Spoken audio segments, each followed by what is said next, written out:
If you're like me, and you got no life and there's nowhere to go, then tune in to the Animation Truman Show. You'll be glad you did.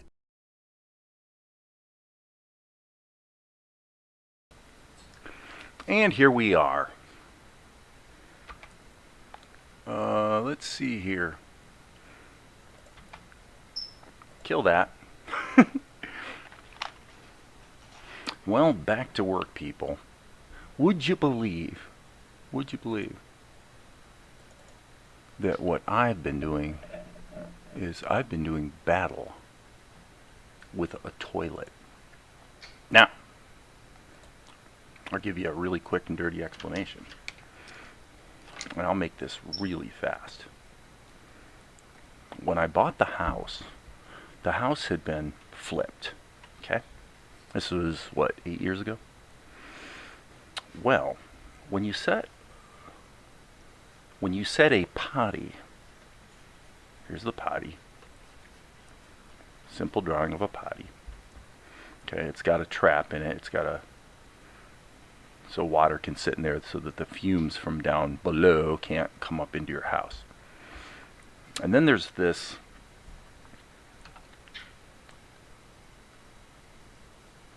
piece right here that's a ring of beeswax, actual beeswax, in case you didn't know that sits between the toilet and the floor. That way when the water goes down, this seals that area around the toilet and down into the pipes and out the house it goes. Well, when I bought the house 8 years ago, the dirty dogs who flipped the house installed the toilet with no wax ring. So a couple weeks after we're in the house, I'm looking up at the ceiling in the bathroom below and I'm seeing little things like this. May I say that that's something, hey Nagut, that's something you don't want to see. You don't want to see that. So what was happening was this was actually leaking water down into the ceiling between the upper and lower levels. So it kind of ticked me off. Well, I take the toilet out, and to my shock and dismay, I found out two things. Not only is there no wax ring, but actually, without trying to fully show you how it would engineer, the reality was that the way it's set up, the clearance between the bottom of the toilet and the actual floor area that the pipes go into. So you got a pipe that goes and drains out, right? And so then you sort of have you got a piece like this that kind of fits right in there, and then that wax ring goes in between. Well, in my case, this clearance was actually too large. So in order to do it right, what they'll sometimes recommend is that you basically take two of these wax rings and you stack them, right? And then when you set the toilet, it compresses it, and it kind of pushes a little bit in and out on the ring, but it basically makes a seal. So if I remember correctly, I actually bought a ring that was double thickness. So it's been draining a little bit poorly.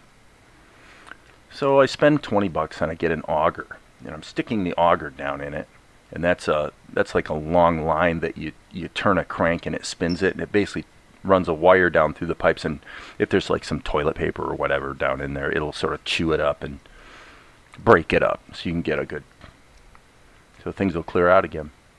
Well, what happened was, unbelievably, the auger got stuck and wouldn't come back out. I didn't see that coming. That's one deal that I've never seen. Never had that happen.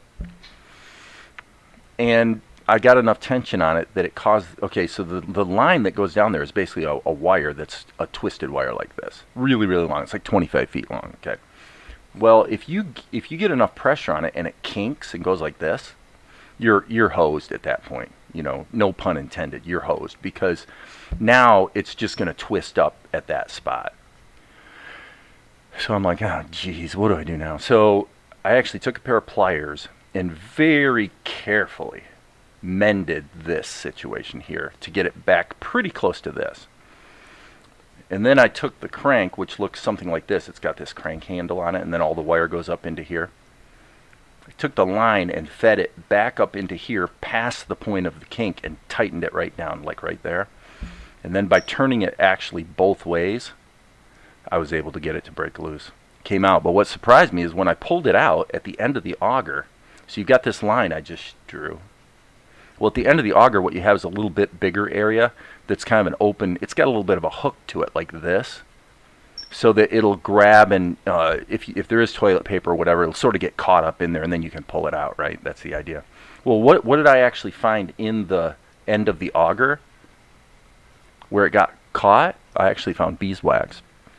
So what that makes me wonder is if maybe when this double ring compressed, it like compressed in a little further than you might prefer. So like if this is what the clearance is supposed to be, this width right here, maybe it's really only about like that because the wax sort of mushed in further.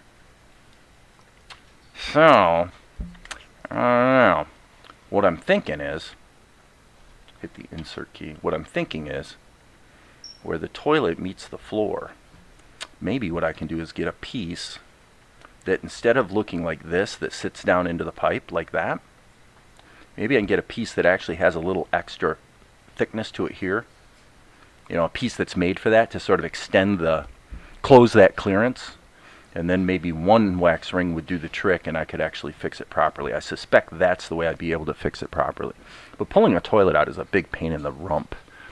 Again, no pun intended, because, you know, they're heavy. You know, they're kind of heavy and clunky to work with. So, anyway, that's what I did this afternoon. Yep, battle of the bowels in the toilet. So, it's one of those things that you really don't particularly want to have to do, but these sort of little handyman type things, fixing a dishwasher or whatever, you know, over the years there's been things with the garage door, dishwasher actually specifically, blah blah blah, you can go down the list. But what you find is when you just sort of surrender to the fact that it's got to be dealt with and get into it, it's actually kind of fun. And it can be rewarding, you know, to sort of hack your own home or whatever. So anyway, that's what I did. So this scene actually has an interesting challenge that you don't run into actually that often in animation. And what it is this situation right here. And there's a million ways to fix it, but what's interesting about this situation right here is when his hands clasp over the coin, I had to actually paint out Monkey's hands. Why? Well, because you got two layers, the man and the monkey, where the man is behind the monkey. I mean, in Z space, the monkey's in front, right? But then you have a moment here in the shot where all of a sudden what was behind passes in front. So like I said, with your animation software, there's many ways you can solve that problem. But it is a bit of a conundrum. So anyway, got to deal with that a little bit. But probably the way to go here, it sounds like, again, Zuko's being a little bit chirpy tonight, but not too intrusively. You okay over there, little buddy? Zuko, the African gray parrot, is keenly aware that I'm live streaming, and he likes to listen, and generally listens pretty well and doesn't talk too much. Oh, there's a little chirp. Doesn't talk too much. So, and who can blame him? So what do we still have to do here? Well, we've got to deal with shadows. We've got to deal with backgrounds. We've got to deal with the rest of the color on the old man. And then that little bit of a layering issue right there, which of course, boom, right there it becomes problematic. And what I need to do is sort of grok out what layers I have here. I tried to save myself a little bit of grief by simply putting the old man in a group and the monkey in a group, so I can turn off all of their layers in one click. So that'll be a little bit helpful. And probably for now, let's just leave the background turned off because it just causes distractions. Right? Okay. So that's where we're at. Let's backpedal a little bit here. The monkey's got the body and the paint. And so let me just check a couple things. So yeah, that's all his line work and that's all his paint. So he's well broken up into just two layers. Now here, Yes, what we have here is we've got the ink and the paint in two separate layers, which is probably not the greatest idea I've ever had. But we have to be careful about just merging these two. Let's turn his color off for a moment, because of that right there. So what we need to do is sort of figure out what's going on there. So his lines are cut out there, but there they cross over. Okay, so probably, since the lines are all there, I am going to solo this layer and consider, I guess the only thing that changes in these cells probably is his lip sync. Yeah, the only thing that changes in these cells is his mouth. So what I really want is I want that right there to be in each of these. So I'm going to say the easiest fix in this very strange case is actually to take the GE combination and let's just erase these lines. Get rid of them completely. Okay. And then let's take this, well, let me make sure. Let me unsolo that layer. Look at this combination. Hey Zuko, we hear you, buddy. We know you're here. Okay. So there it is. And here, okay, it's not good enough. Not good enough. I didn't do a good enough job. What did I do wrong? Well, this right here. This right here has to go. So GE.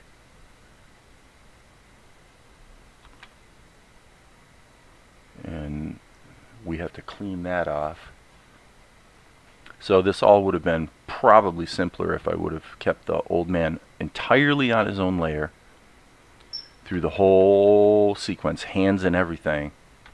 And then at the very end, just cut the hands out, put the hands in a separate layer, and put them over top of the monkey. Would have probably been the better way to solve these problems. So unfortunately, I will tell you, Zuko, don't get too crazy over there, little buddy, because if you do, we're going to have to put you to bed a little earlier tonight. Okay? So settle down. Maybe go get him a chip. Some kind of little treat to... You don't want to reward the pet for being a bit obnoxious, but at the same time, you know, it's kind of understandable. This is actually problematic too, for reasons that might be hard to understand. I'm gonna say let's grab this whole region here, and I really don't like doing it this way, but I'm gonna do edit, paste into active layer, and I'm just gonna do that like 4 times just because it's the quickest fix.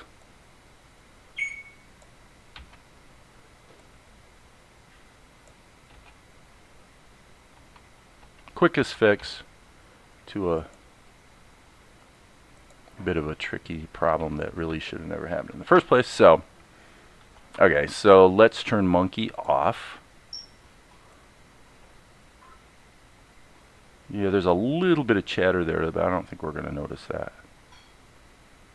Right there by his thumb. So, all right, now one more thing that probably needs to be addressed. Golly, jeez.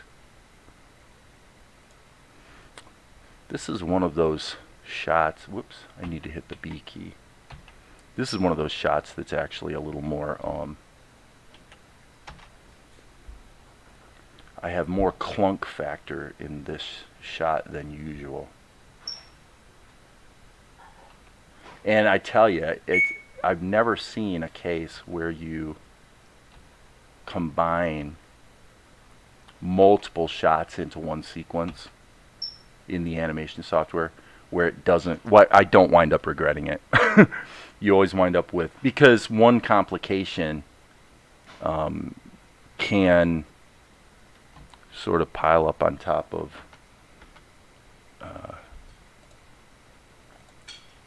I'm not stating it properly. the likelihood of running into like a clunky little situation like that increases astronomically when you start piling multiple shots into one sequence. And in this case, what do we have? We've got, to be specific, 1, and we'll treat this as one shot. Okay, 1, 2, 3, 4. So we've got 4 shots in one sequence. Not something I recommend. In the real world, you're probably better off to just keep each one in its own separate,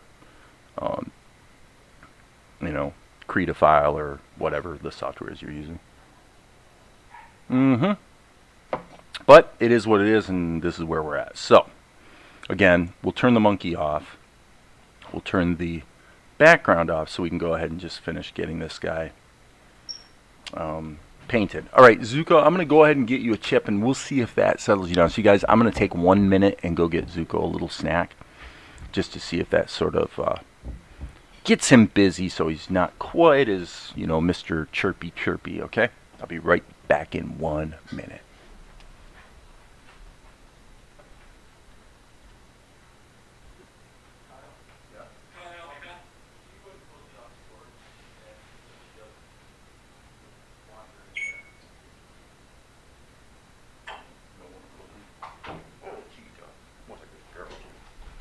So Zuko, you silly goose, I will say,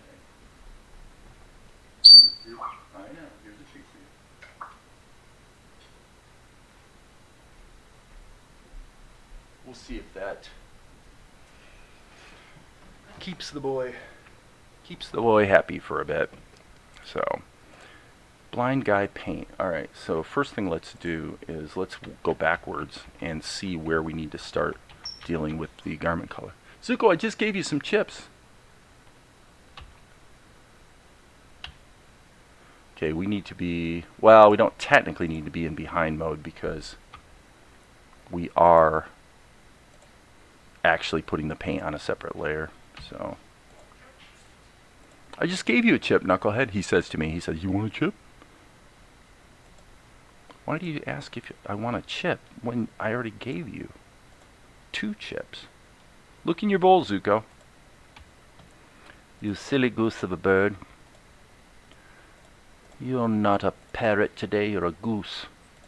A goose, I say. Man, we're going to have to get some shadows on this. This is looking really pretty crude. Okay. We got that done. Okay, so now let's just kind of toggle through. And, okay. So here we are. Let's deal with his beard. His beard color is actually that color right there. So, boom.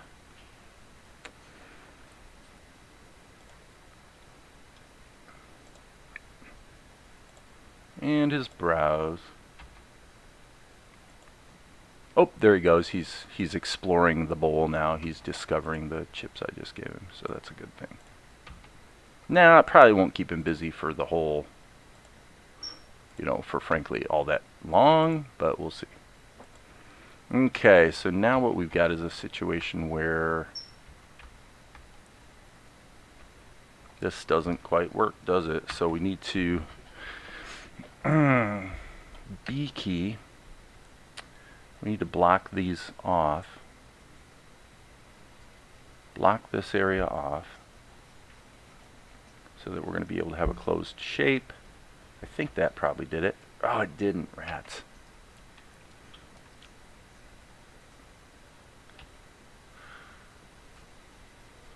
So I'm just going to go through and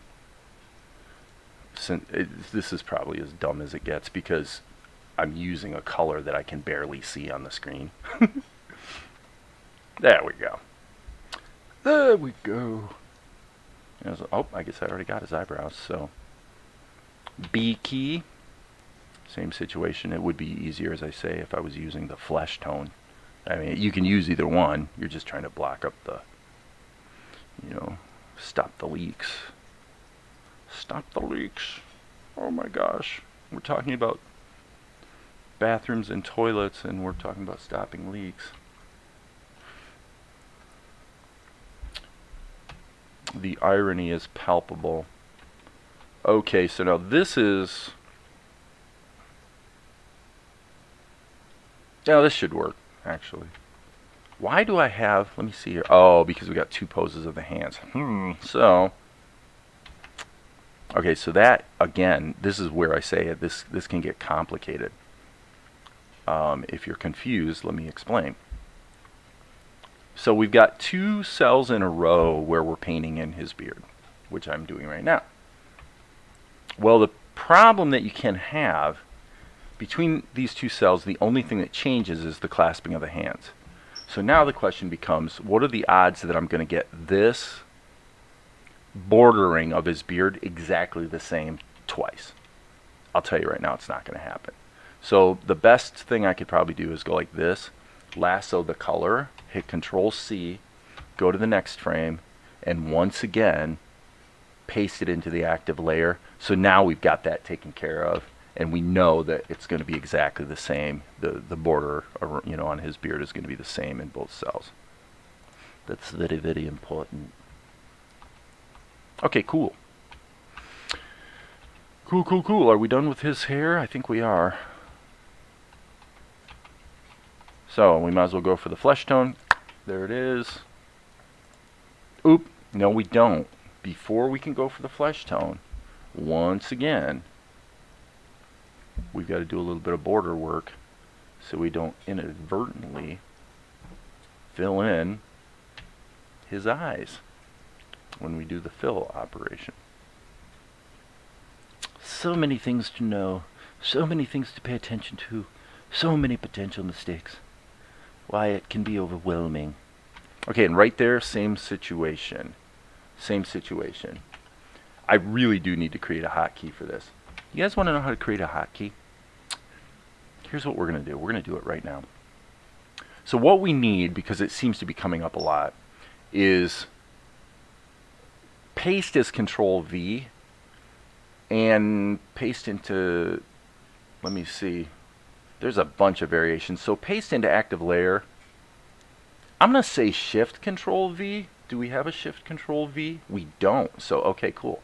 So let's go to Configure Krita, keyboard shortcuts, and I'll look for the word active.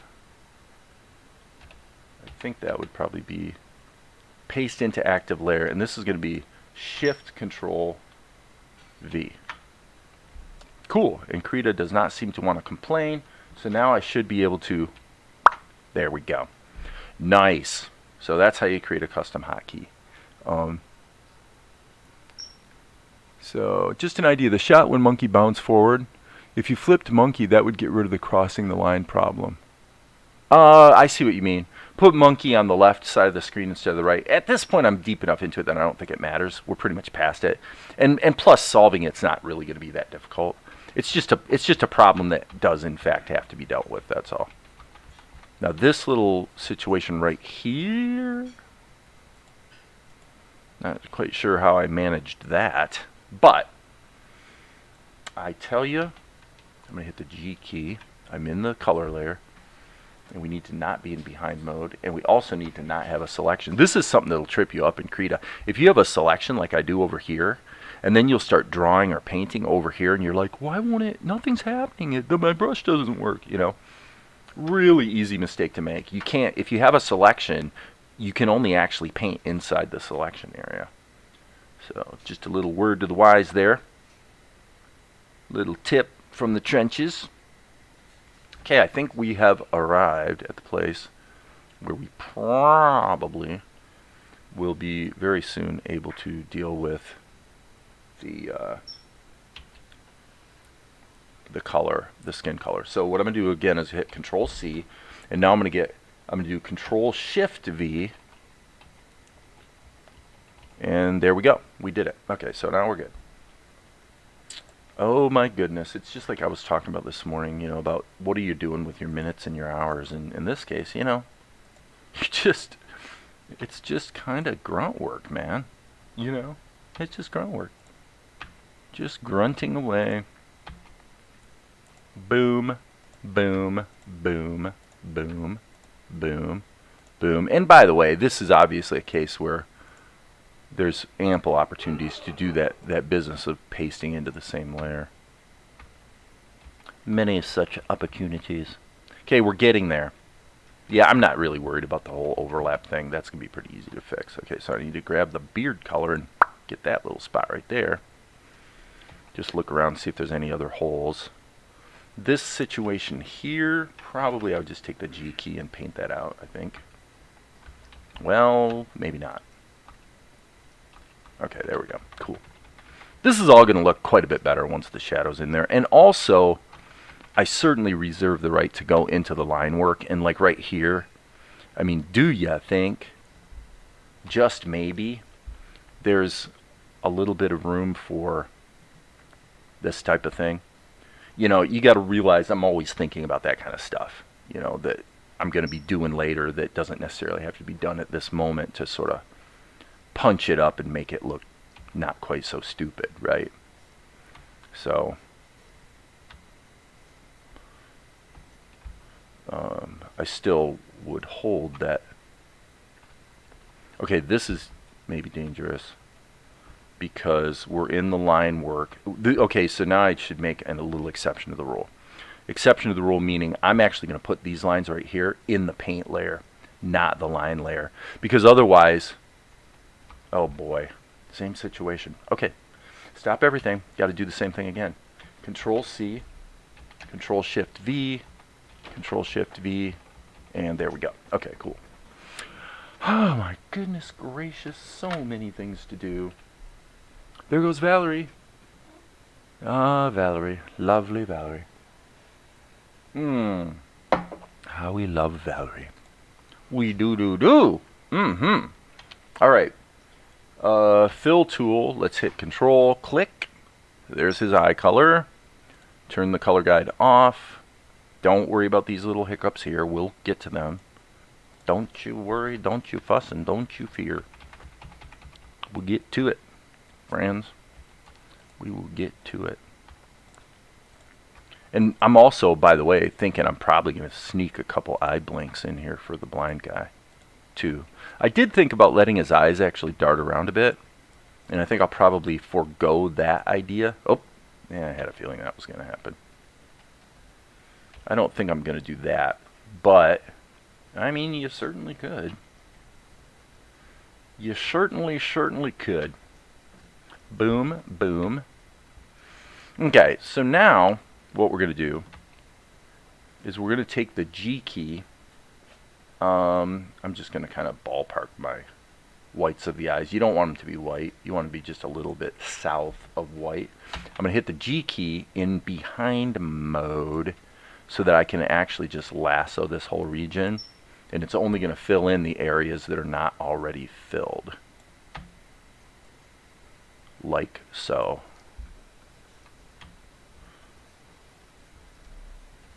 Boop boop boop doop. Now, this actually brings up a very interesting question. One of the features of Krita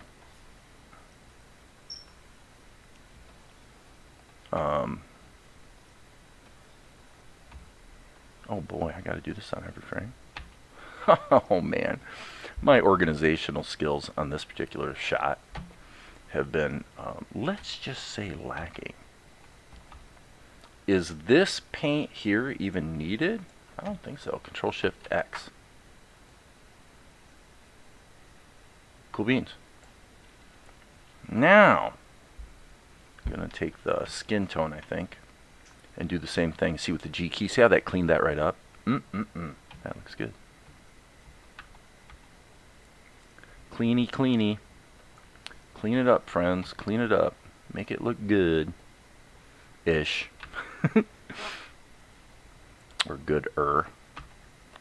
We want to make it look gooder than it was before it looked less ingudulated. Man, so much redundancy. Well, you know, it takes practice and experience to learn how to attack a complex shot in the most organized way. And sometimes you're going to miss a little bit. sometimes you're gonna miss. Let's just take that little toe right there. I'll just use the beard color for that. And this color, I'm gonna ballpark it.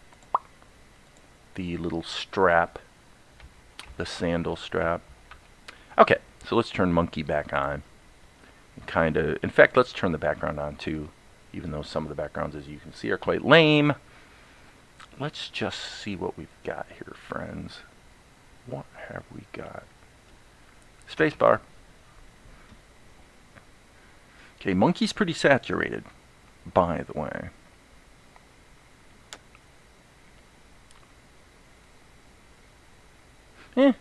Not too bad.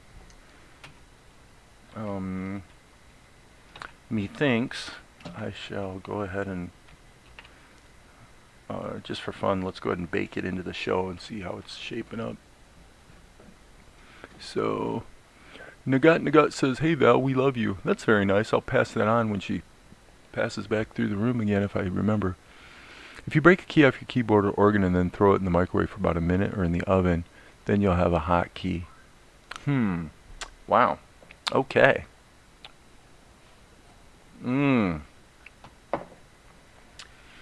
I think your last comment, Amar, is about right. It's a swing and a miss. Good effort, though. A hotkey. Oh my. Oh my. The old hotkey joke. You know, I guess the term hotkey probably does suggest lots of different possible jokes. If we go into the paint layer here, it does appear to me, this is again where the G key, just lassoing, can definitely be quite helpful. Here we probably are seeing the grass peek through. Behind here we're actually seeing the grass peek through. So you can be as meticulous as you want. It just depends on if the cells are on the screen for, you know, more than one frame. If they're not there very long, your eye never really picks up the problem anyway. So I'm also thinking that probably I'm going to wind up doing shadows for everything on a single layer, I expect. So we'll get to it. Let's take a look at our background. We've got a background here, background here. Okay, so here I definitely would say that some vignetting would be nice. And I don't want to clutter up with a bunch of extra layers too early, so let's skip the vignette for the moment. Meaning, probably taking an airbrush on a separate layer and just kind of basically adding a little bit of a gradient here like that. So I'm going to undo that, but something like that is probably going to help punch up really all of the shots here. So useful little techniques that seem to come up frequently. Okay, so let's go to the show.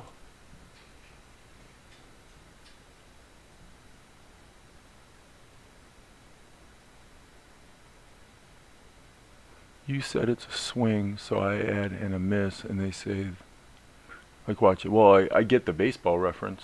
I understood the baseball reference. Okay, so Carliana's ranting. Luka responds. Monkey takes off. There he goes. Here's the shot. So now I will say that here, the saturation problem is much less pronounced. I would say our saturation level is actually sitting in the mix pretty well. So I may want to tone down Monkey a tiny bit, but basically I think we're okay on the saturation front. If we were going to address it in one fell swoop, we'd probably add a filter mask of curves. And what we would do is we would adjust saturation. In this case, probably turn it down a tiny bit, which of course makes it appear lighter as well. So then probably we also want to address the lightness. oops, reset. Something like that might be a little more apropos. So by doing that as a filter mask, it'll apply it to the entire, all of the monkey's ink will have its saturation toned down.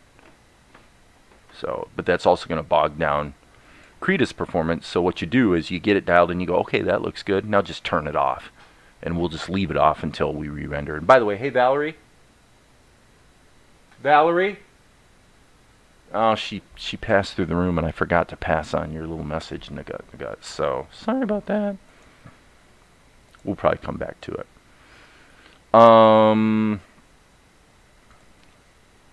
So, definite question here. How far do we want to go with background painting at the moment? So what I want to do is, let's just kind of look at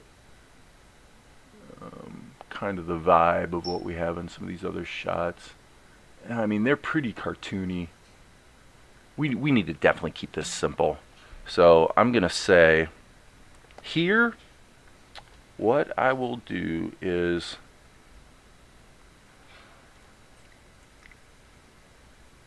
gosh, I tell you, let's not be stupid. Let's be smart.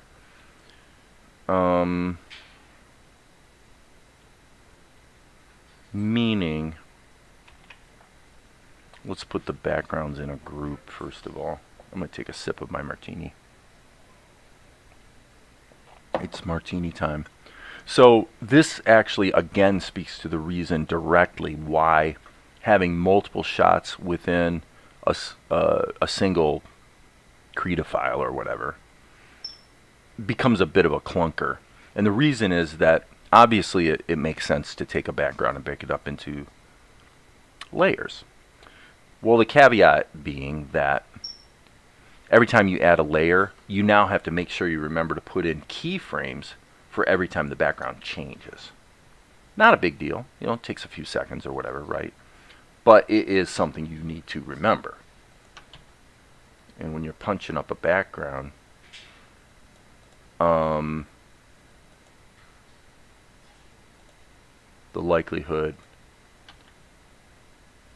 that you don't necessarily know how many layers you're going to need, right?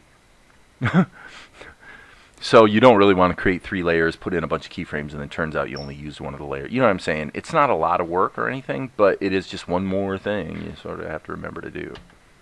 So we'll go with 2 layers and kind of try to work with it that way. We'll put this layer on the bottom because it's going to be like the sky or the skyline, if you will. So, okay.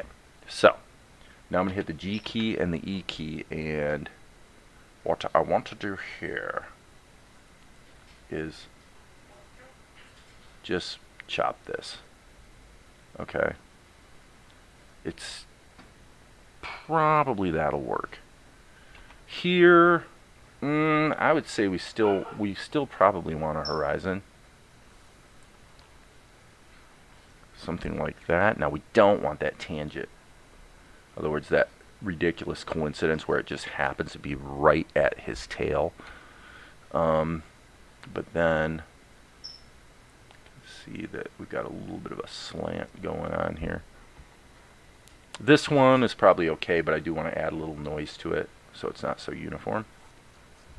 Okay, now that's not quite that's not what I wanted, because we are in town. It's not like there's you know, a bunch of random hills going on. Okay. Again, I really reserve the right to suck before I become ostensibly more good. Okay. So for me to do the job in such a way that it's like, wow, that looks pretty cheeseball there, Dave. You know what? They all start out cheeseball, right? You have to sort of build it up.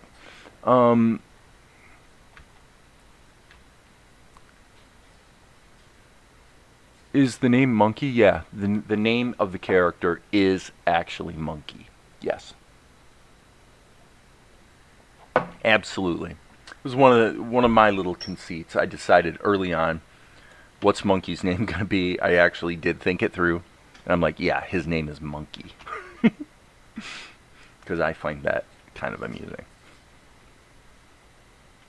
Okay, so what are we going to do here? Well, step one, if you're going to do the skyline thing, you do want a little bit of atmospheric perspective.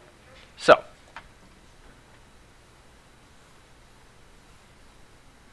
most people, at least Peter Ellenshaw said this, is that most people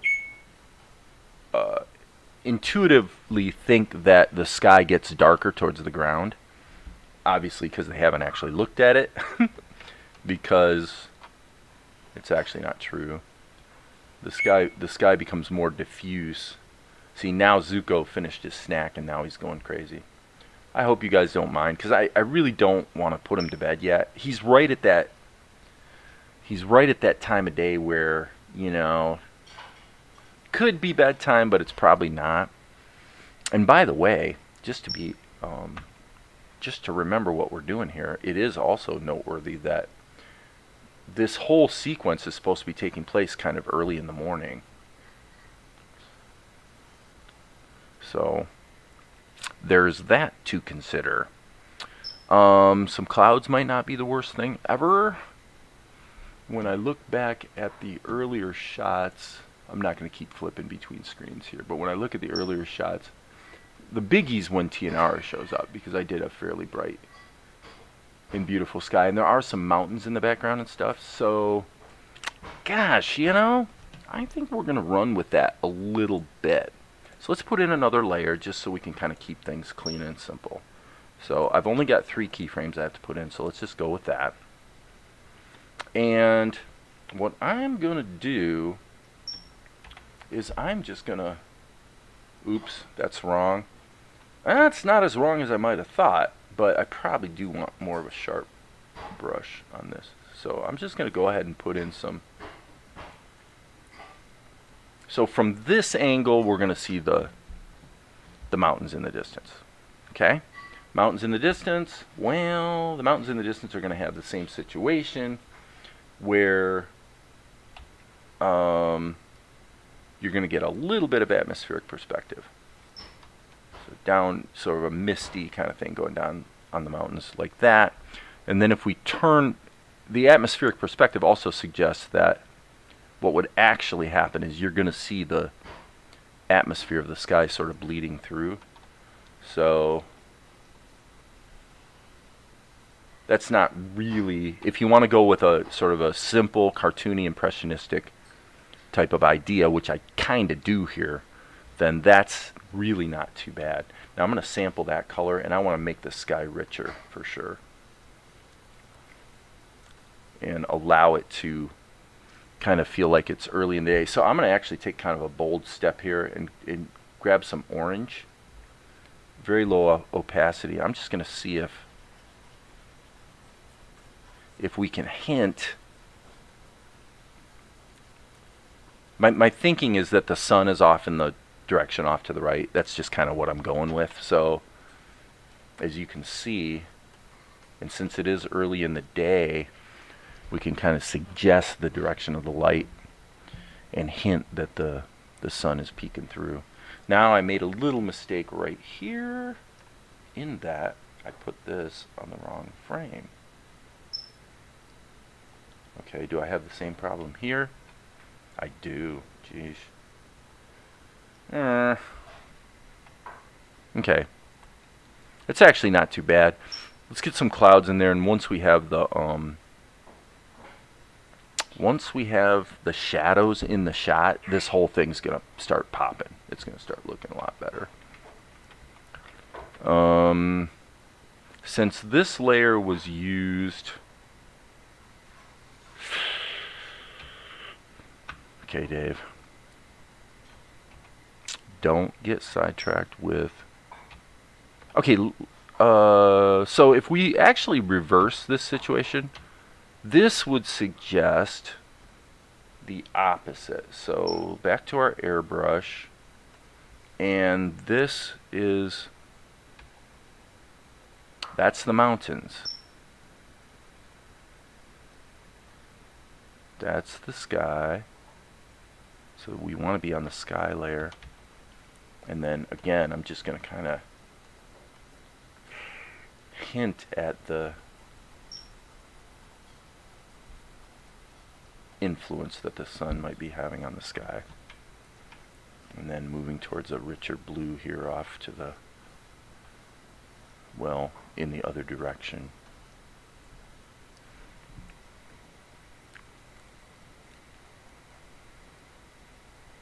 Well, except this might be one of those things. This is the type of stuff that I probably would be a lot smarter to be doing offline. Because the basic problem here is, if we look at the shot, we have other background paintings where, with the old man in it, that establish quite well what's behind him. And what I have here in this shot in particular is not really accurate to what's supposed to be behind him. So we need to address that, like, right now. Okay.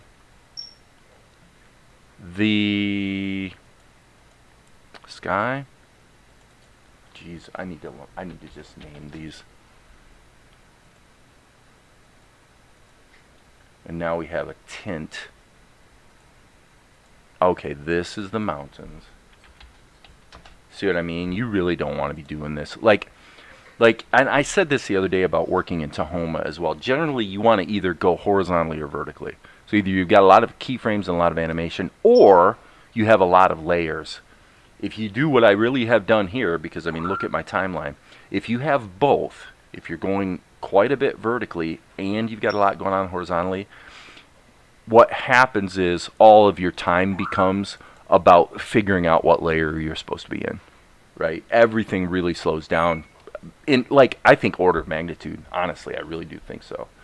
We'll call this grass. So again, I've had it happen a bunch of times, especially working in Krita, less so in Tahoma, that I'll answer your question here in a second, Amar.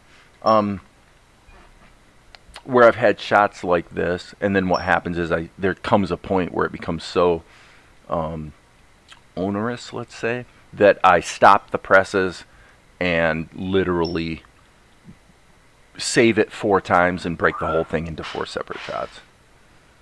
I'm not going to do that this time. I think we're still doing okay, but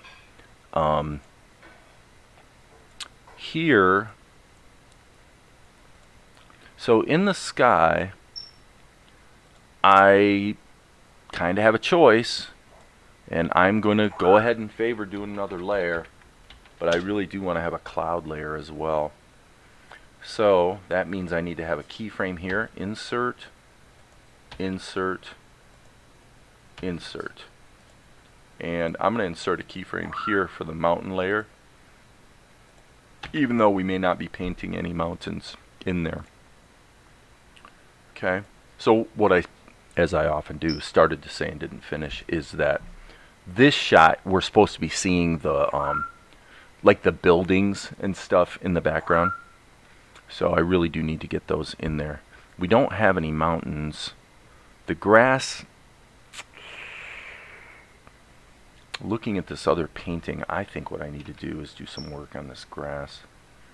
What I think I want is my kind of my old school oil paint brush, and I'm going to leave the characters in there, and I'm just going to start painting into this and start just try to feel out what I think I'm supposed to do here, because I've got a pretty good idea just looking at this other background painting. And so, okay, so to answer your question, Amar, Zuko is, how old are you, Zuko? Do you know how old you are? Seems to me he's about 4 years old now or something. So African gray parrots, they basically go through puberty around 2 years old. That can be a dicey time, because typically what an African gray parrot will do is they will attach to one person in the household. Now in Zuko's case, it's pretty cool that he seems to be attached to Valerie and me pretty equally Although I would say any of the animals, at the end of the day, if you put a gun to their head and they have to pick, they're going to pick Valerie. Because she's more, she's a person who worked in a vet clinic. She's just an animal person more.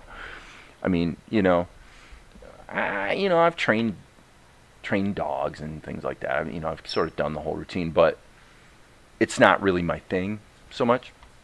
Anyway, to answer your question, I took quite a lot more proactive interest in Zuko a few years ago now.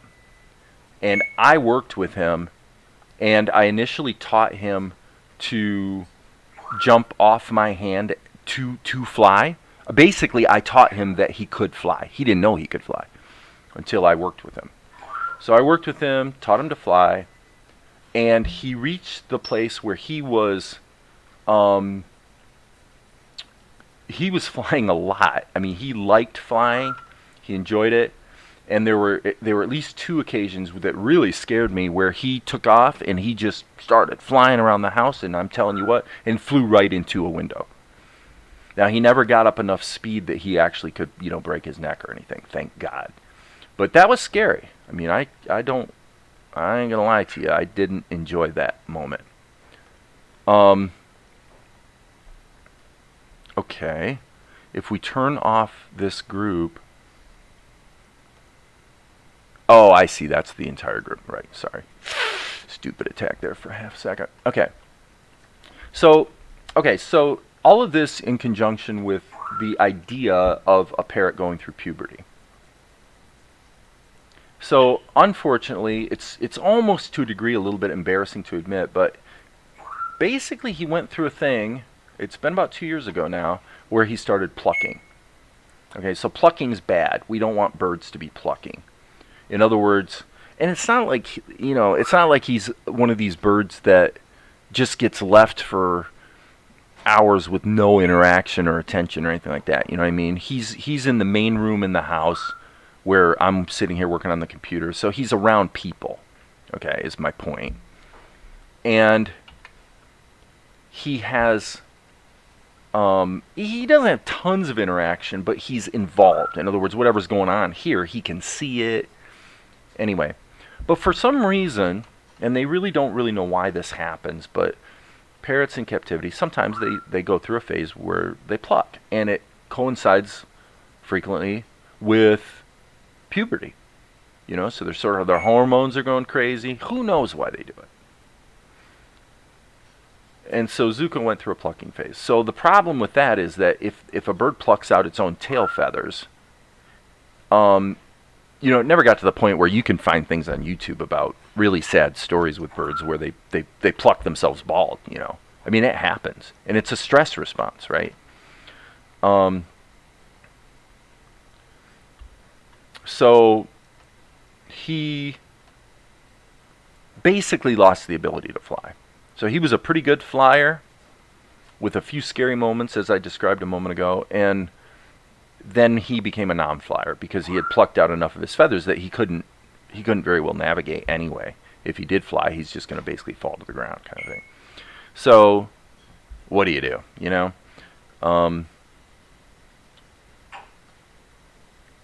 So he did get some medicine from the vet that was sort of calculated to help him sort of mitigate stress or whatever.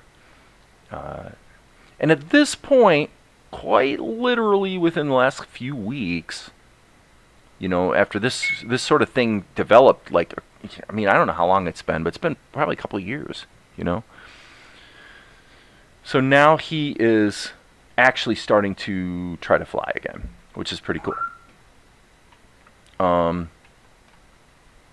we'll see where it goes. We'll see if it develops or if it turns out to be a little bit of a false alarm there that it turns out he's really not going to be doing too much flying. But he might. He actually launched off of Valerie's hand the other day. Had a pretty good landing, actually. He actually did a pretty nice job of landing. But yeah, it was fun. I mean, I would take him in the kitchen. I was kind of proud of myself because I'm not Mr. Animal person, but I did teach him to fly. And what happened was, once I got him to realize he could fly, then he'd be like perched on the faucet in the kitchen, right? So he's perched on the faucet, and I would actually I'd be completely across the other side of the kitchen, and I would just hold my hand up and stick my finger out, and he would fly across the room and light on my finger. So we really did, learn to do the flying thing quite a bit. But once he went through this sort of hormonal phase where he started plucking, that pretty much shot the whole flying thing nipped it in the bud, as they say. So, yeah, it is sad. It's not the end of the world, I mean, for a bird in captivity, it's not like they're really going to be flying that much anyway. He has a huge cage though. I mean, his cage is like,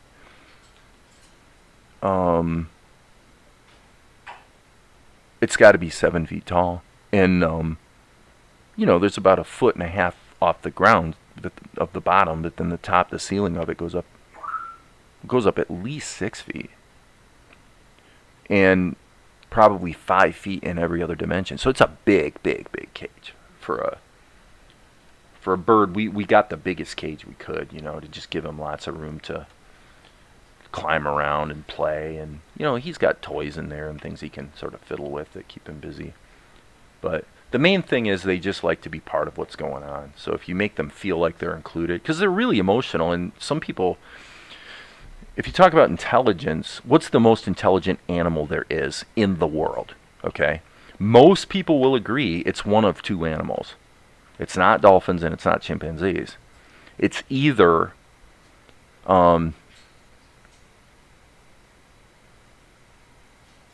who'd want to cover the frying pan in the kitchen? I'm not sure I understand that. And just for the record, yeah, you would definitely not want the bird flying around in the kitchen when you're cooking. That would be kind of stupid. That could be dangerous, But what was I saying? Oh yeah, the smartest animal in the world. No, it's not an elephant. It's an African gray parrot. African gray parrots have been shown to be able to, they can discern things, they can identify colors, and that's the other one. That's the debate. Which is the smartest animal in the world? It's either African gray parrots or crows, and we're not sure which. Crows definitely make tools innovatively. They create tools from scratch, and it's either crows or African grays. So when Zuko says, when he says, "Where's Val?" for example, is he really asking where Valerie is? Well, kind of, yeah. If you think about the way a human being develops language, you develop the use of words so that these noises that come out of your mouth have a meaning that demonstrates utility in interactions with other creatures. That's all he's doing. He learns to ask certain questions. So when he says, "Want a chip?"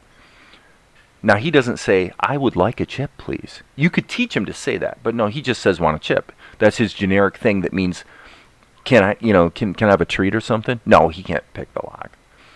The locks are, he would not be able to pick the lock. That would be quite impossible. Okay, so this is the one that's going to be a little more, I don't want that filter mask on there, by the way. Yeah, turn that up. Okay, so this one splits the difference. So I'm going to just use my best judgment here to say I'm really going to wing it on this.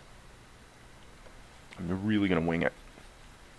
I'm going to say, put a little indication here of that sort of landline, if you will, but then I'm also going to put in, kind of out of focus, this indication of some buildings too. So we're going to sort of split the difference here and put them far in the background. We're in slightly dangerous territory in the sense that the astute viewer will see inconsistencies between the background paintings. Generally, when people have previewed the show, basically they don't notice it. It all goes by so quick, and if you're engaged with the characters, you don't think about it, especially if the backgrounds are sort of, like I'm doing here, they're sort of out of focus a little bit, and they're just suggestive of what's back there. So, you know, I'm just going to kind of plead the fifth on continuity, let's say. It's important, but it's not that big of a deal. Okay, so, and plus, to a degree, it's kind of like, just get the thing blocked in. You can always go in and improve it later if the inconsistencies jump out at you and it's like a problem, then deal with it, right? Kind of thing. So,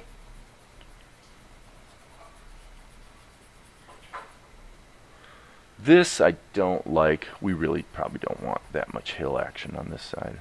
I really just want to, let's go back to the grass layer and get some of this dirty brown and just kind of work this in. And I just want to smear it, really. I want to create a situation where the border back here is vague, you know. That's pretty close to what I want. Now once we punch up the characters with their shadows and add a little bit of clouds to the sky, we're probably going to get away with murder here in terms of the backgrounds. Okay, trust me. So now let me check this. Yes, that's my cloud brush. The cloud brush is quite useful. So now I can kind of go like this. And by having them on their own layer, if I really wanted to, I could animate them too. I'm not thinking I will, but I could, right? So then we'll just dial them in like that, and basically now you got some clouds. So here, just a tiny hint, maybe a little bit that kind of seems to go in front of the buildings and behind and blah blah blah, and then here we'll be a little more liberal with them. Okay, actually let's hit undo. What I am going to do here is actually crank the opacity down so that I can really build these up. I want to basically put in a little bit like that and then go ahead and build up the opacity with a little more control. Okay.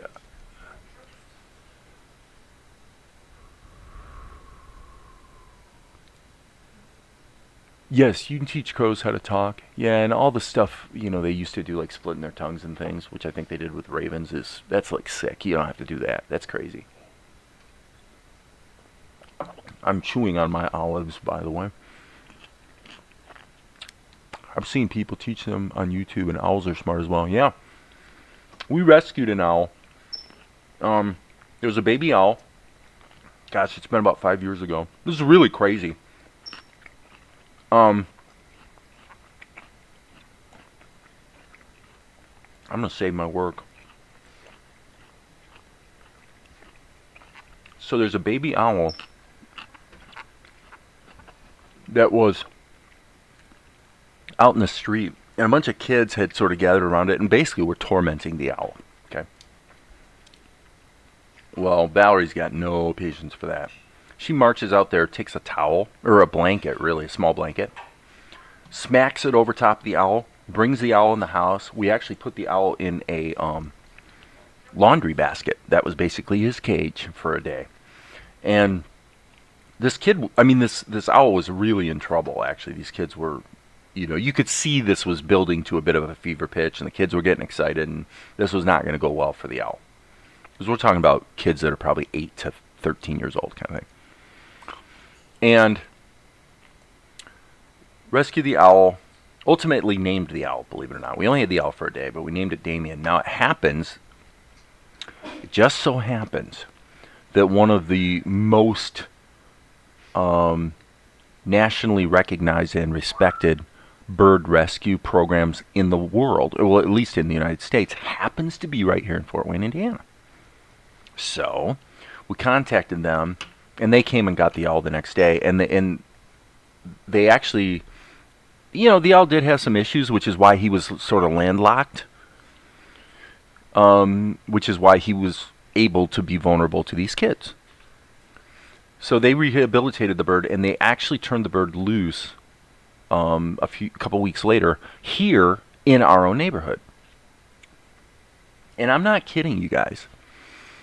The next year, it hasn't happened in a couple years, but for certainly the next summer, Damien would come down and land in a tree very, very close to our house and kind of watch us if we were out front. And I also remember going out there, I learned how to do an owl call if you want to, owls basically sound like this.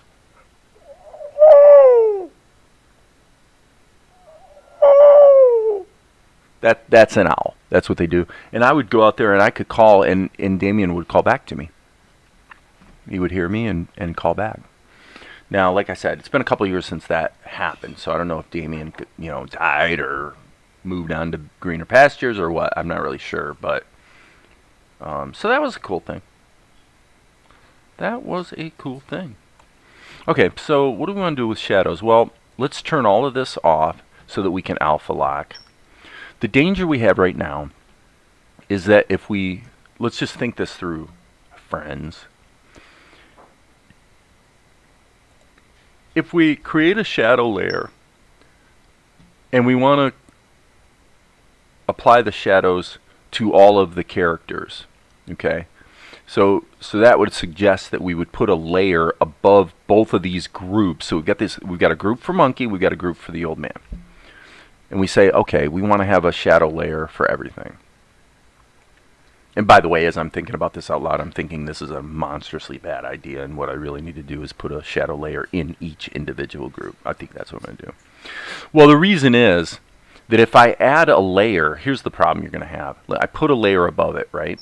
Okay, so let's just hit the G key, make it black, and then we'll draw a shape that represents our shadow. Okay? So then we say, well, we want to alpha lock it. So we turn on alpha lock, and it's locked to the characters. The problem you're going to have is when you turn the background back on, now everything behind the shadow is no longer alpha, and so the alpha locking no longer works. So the good thing with Krita is that compositing is group specific. In other words, if I do something like alpha locking within a group like this, like that, what Krita does, and by the way, this is the monkey group, not the old man group, so that's why we can't see it. So just to keep it fair, I'll put it here, so it makes a little more sense. Right there.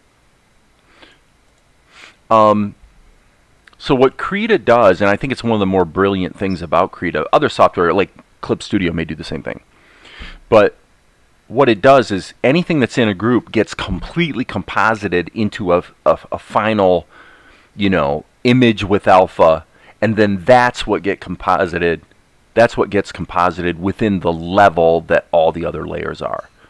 So this group gets completely composited as a single unit, which is monkey, and then that final result is what gets composited with these other two groups. So that approach to compositing is one of the things that Krita gets spectacularly right. It's exactly the way you would want it to work. So, just saying.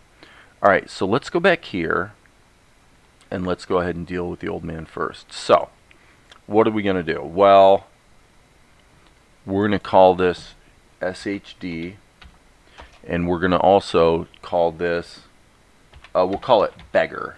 Okay, so the old man is a beggar. He's a blind beggar.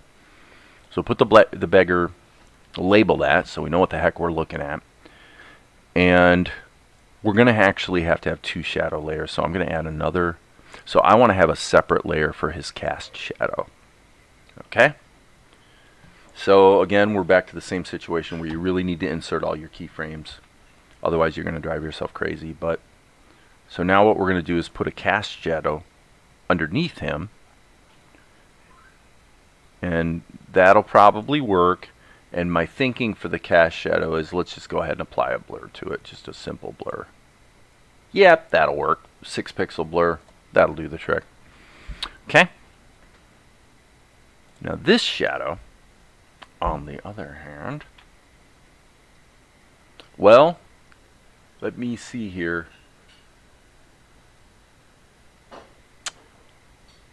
Yeah, I mean, this is, I hate to say it, but this is, in a way, it's kind of incorrect. The truth of the matter is that okay guys, true disclosure time here. The truth of the matter is that the sun is not over here, and it actually wouldn't be over here either. According to the other pictures, the other shots in the show, the truth is that the sun would be actually where I am, looking into the screen on the Z-axis. It would actually be here behind the guy, like completely pointing straight at them right now, from my point of view, is actually where the sun is. So we're going to forgive that. That's what we're going to do. We're going to cheat. We're going to pretend that that's not the case, because, again, it's one of those things that no one ever notices. Certainly no one cares, right? It's a cartoon. We can give ourselves a little bit of latitude here. All right, so typically with shadows, I'm looking at 12 or 13% density. And now let's go ahead and try to punch this up a little bit and give it a little bit better quality by doing a little bit of work with the shadows. Okay. Oh, the many, many things we have to manage when we're in the business of making cartoons. Why, it's an absolute pain in the rumperilius. Okay, so now this is interesting. Here, I did not create a keyframe. I've got to go Control Insert. Now, if I hit Insert, it's going to create a blank keyframe, and everything I just did with the shadows would disappear. Okay, now here, before I get started, I'm going to hit Insert. Okay, now we're in good shape. We can go ahead and we'll presume that there is kind of some sunlight coming from out yonder, and I am going to actually stop. I'm not going to do that. What I am going to do is I think we're going to give him actually 2 shadow layers, I would say. Let's do the obvious stuff. Under the nose. You know, for an old guy, we probably would let the eye area be kind of lost in shadow to a degree. So yeah, I mean, I think this will probably work. This will probably be okay, actually, on its own merits, without necessarily having to do 2 layers of shadows. But we'll see. Yeah, this is probably going to be okay, actually. I think we're going to be okay. So we'll go ahead and just block in these shadow areas. I don't have to worry about staying inside the lines because we've got alpha lock turned on. So typically on this cartoon stuff, I tend to usually use only one level of shadows, but there's certainly cases where I've used more than one. In this case, we'll leave it fluid for the moment. And then down here, zoom out a bit. And what we want to do is give this guy a little bit of a cast shadow, like so. And then just hit Control F, so that and I'm going to actually do it 2 or 3 times, just to blur that shadow out a bit. Okay. How we doing? Boy, I've been live streaming for 1 hour and 15 minutes. I've actually been working the whole time, which is amazing. I never do that. Okay, so now, I hate to say this, but I'm detecting a bit of a problem here. Oh, come on, Krita. I hate that when the dockers come loose. You know? Golly. I am going to say right here. I'm going to hit the A key and go into liquefy mode and hope this works. Okay, this is risky behavior because we're applying the liquefy tool to multiple layers at the same time. I'm actually going to flip this. So the prudent way to do this is probably going to be to make very small changes. And while I'm here, I'm seeing a little bit of tweakage that could be done to this guy's cap. Okay, that is an improvement. Let's go here. Probably to this layer. Okay. So now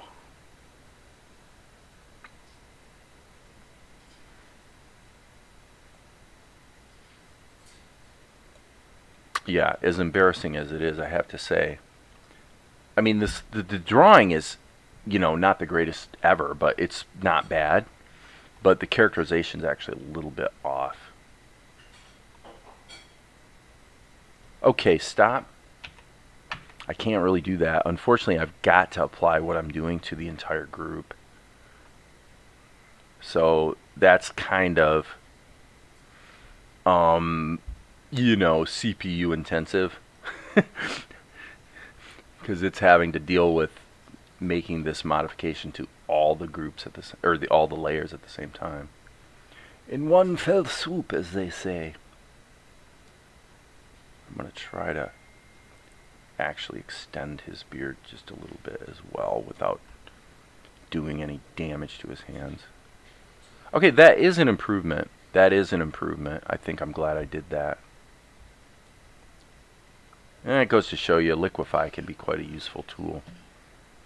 Let's save our work. Holy cow. Yeah, that is way more on character. His head was just a little too wide. Here, it's not too bad, but we'll deal with it. Let's get into the shadow situation here. Boom. Okay, so let's go to the shadow layer, insert a blank keyframe. That would be the stop. Okay, stop everything. I'm going to hit undo. So you can see what happened. It's a bit vexing because we're definitely in the shadow layer, and if we turn the shadow layer off, you can see that hitting delete shouldn't have deleted anything except the shadows, or hitting insert. So I'm on the shadow layer here, and over here in the stack, I'm on the shadow layer. But as far as the specific cell, you see when I select a cell, like that cell right there, it doesn't select the layer. Okay, I haven't decided yet whether this is a gross, horrible oversight, problem, mistake, whatever you want to call it, in Krita, or whether it's a feature.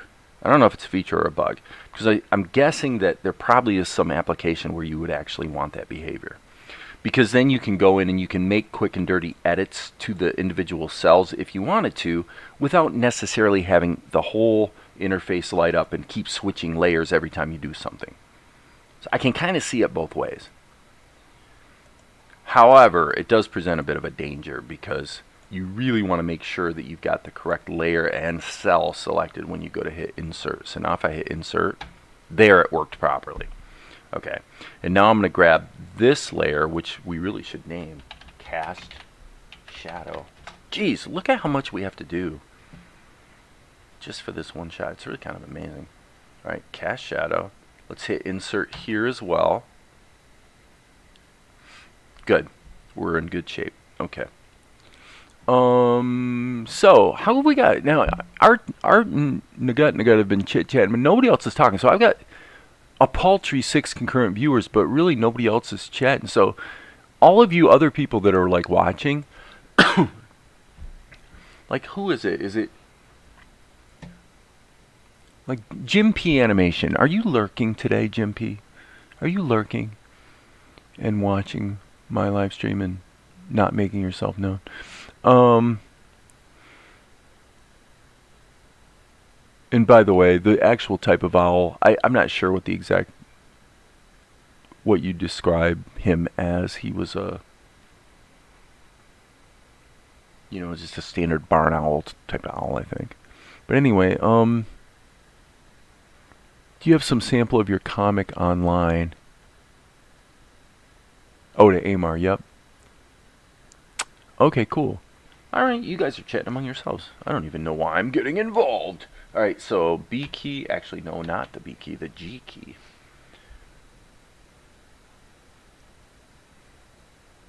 I like it when you guys chat among yourselves and everyone just seems to be enjoying hanging out kind of thing. Saturday night. Well, it harkens back to the animation Truman Show jingle. If you got no life and you got no place to go, hey, this is the place to be. I love the self-effacing, tongue-in-cheek nature of that jingle. I think that's one of the better jingles I've written for that reason. I've written quite a few jingles over the years. You guys don't realize that. Jushi, I have no idea. I came here to learn. Well, I hope you're learning. Today it's obviously Krita. Krita is because this is where I happen to decide to do this particular shot. I think the next shot, we'll probably be going back to Tahoma 2D. At the end of the day, if I've got to decide what software is the most stable and capable in total, it really is Tahoma. It's really a great, or OpenTunes, whichever flavor you prefer. I happen to prefer Tahoma because Tahoma, being a fork of OpenTunes, it has a few added features that I use reasonably often. The big one being cutting and pasting. Like I could actually take this whole group in Krita with the beggar, for example, if I wanted to. I could hit Control C and like literally paste the entire group as a single flat image into Tahoma.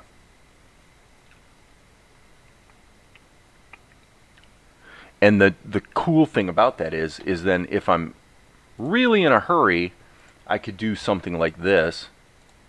Boom, boom. And do some quick and dirty animation of the guy. Obviously that didn't quite work.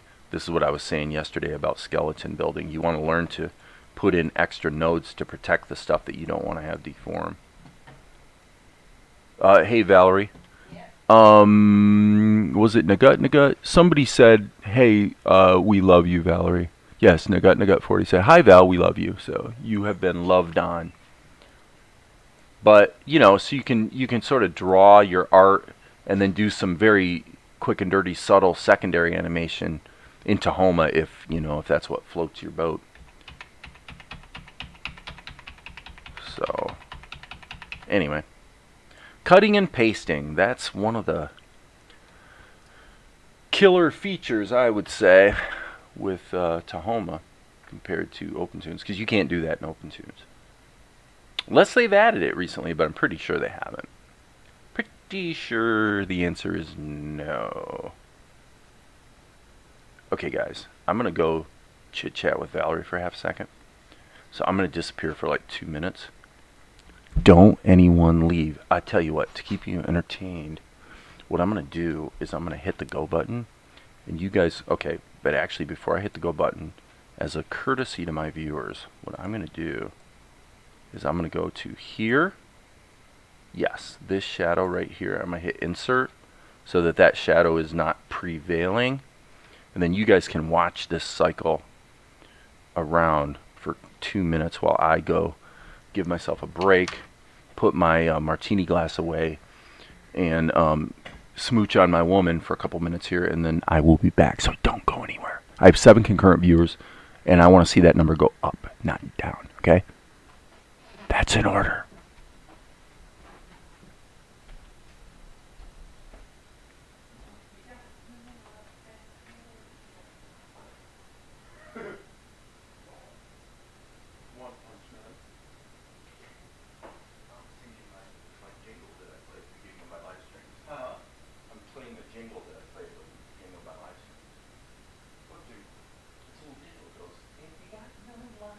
Nowhere to go. Then tune in to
Wow, I'm impressed. Nobody left. I really didn't think that was going to happen. I've had times when I take a very short break and I come back and there's like everybody's gone.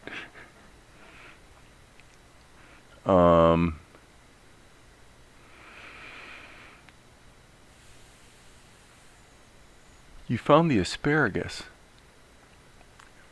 Are you talking about in my... Is there asparagus somewhere in my cartoon? I don't know about that. That could be. I have no idea what the asparagus reference is, but I assume that's something somebody's... Or that Amar saw when...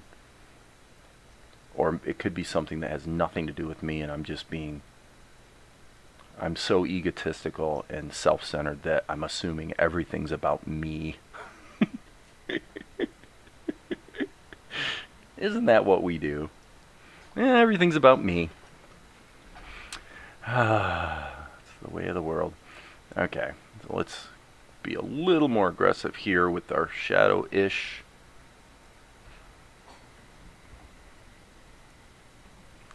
And I'm going to take 1 second here and look at the comments. As by predicted texts. I have no idea what that even means. Once you discovered how much work it was, you backed out of it. Yeah, it's nothing but work. It's nothing but work.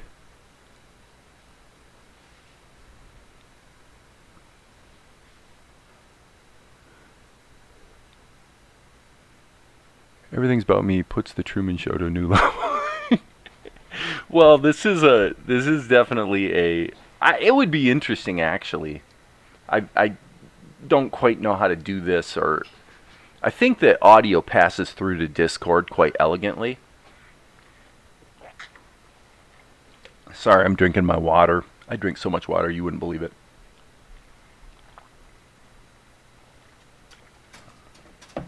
But I think Discord does a good job of managing that, such that I could do a live stream where we actually have audio chat going back and forth through Discord while I'm live streaming. I'm pretty sure that's possible. I don't know for sure that it is, but it would be, that'd be interesting.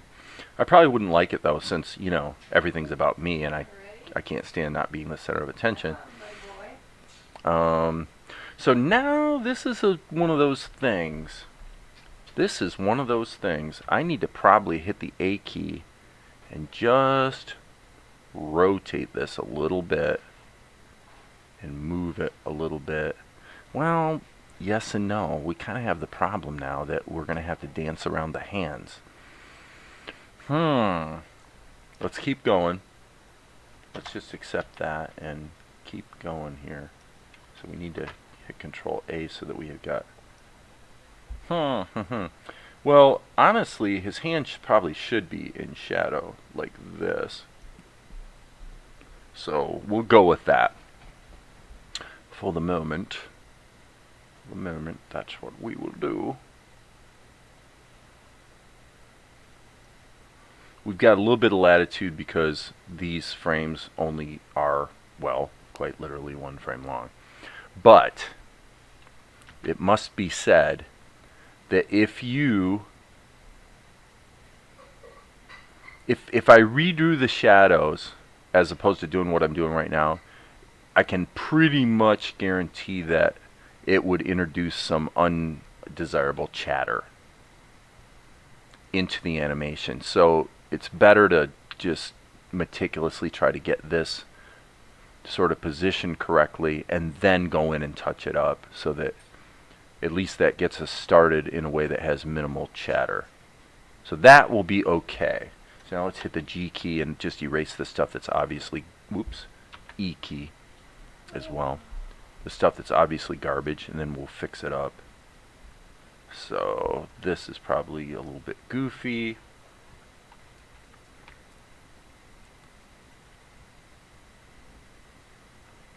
I'm going to just erase that and let that sort of get redone.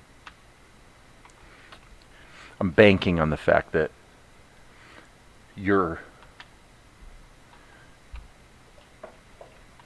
your attention is normally going to be fixated mostly on somebody's eyes. So I can be a little bit more slovenly with the,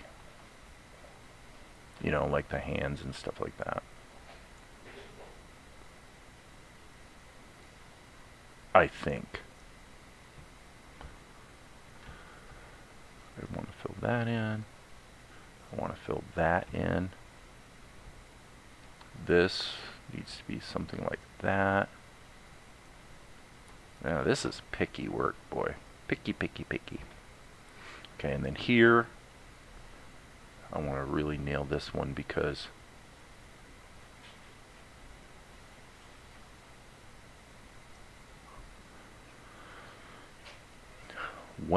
because we're going to be landing on this frame for a kind of a while. Like we sit on this frame for a bit, so we want to make sure it's pretty much what we want it to be. This is obviously goofy as sin. Goofy as sin, I tell you.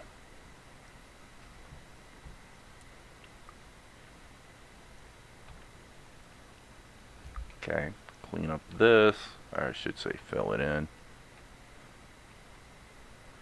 This really needs to be in shadow. Probably let this extend a little bit. Sort of naturally let the folds of the cloth evolve a bit. And, you know, we'll see. We'll see if I get it.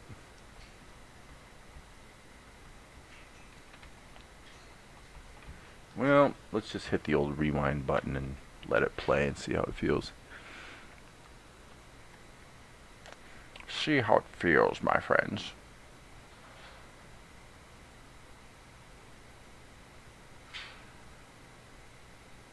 I'm pretty satisfied.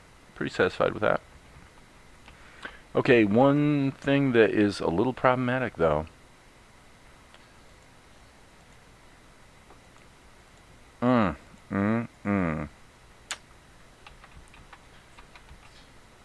I am afraid. Well, that's a little noisy and messy anyway. Okay, so let me hit the G key. Sample that color.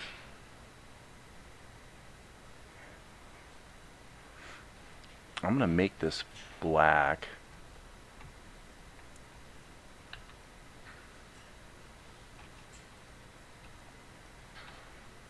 I know that those shapes expanded a little bit, but that's okay.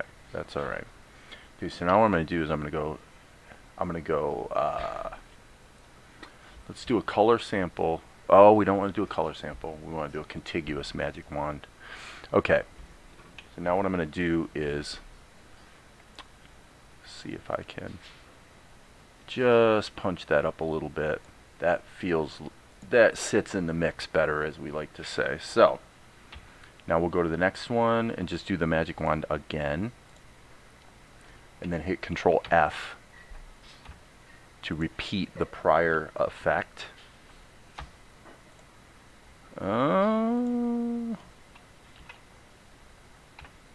there we go. That did the trick.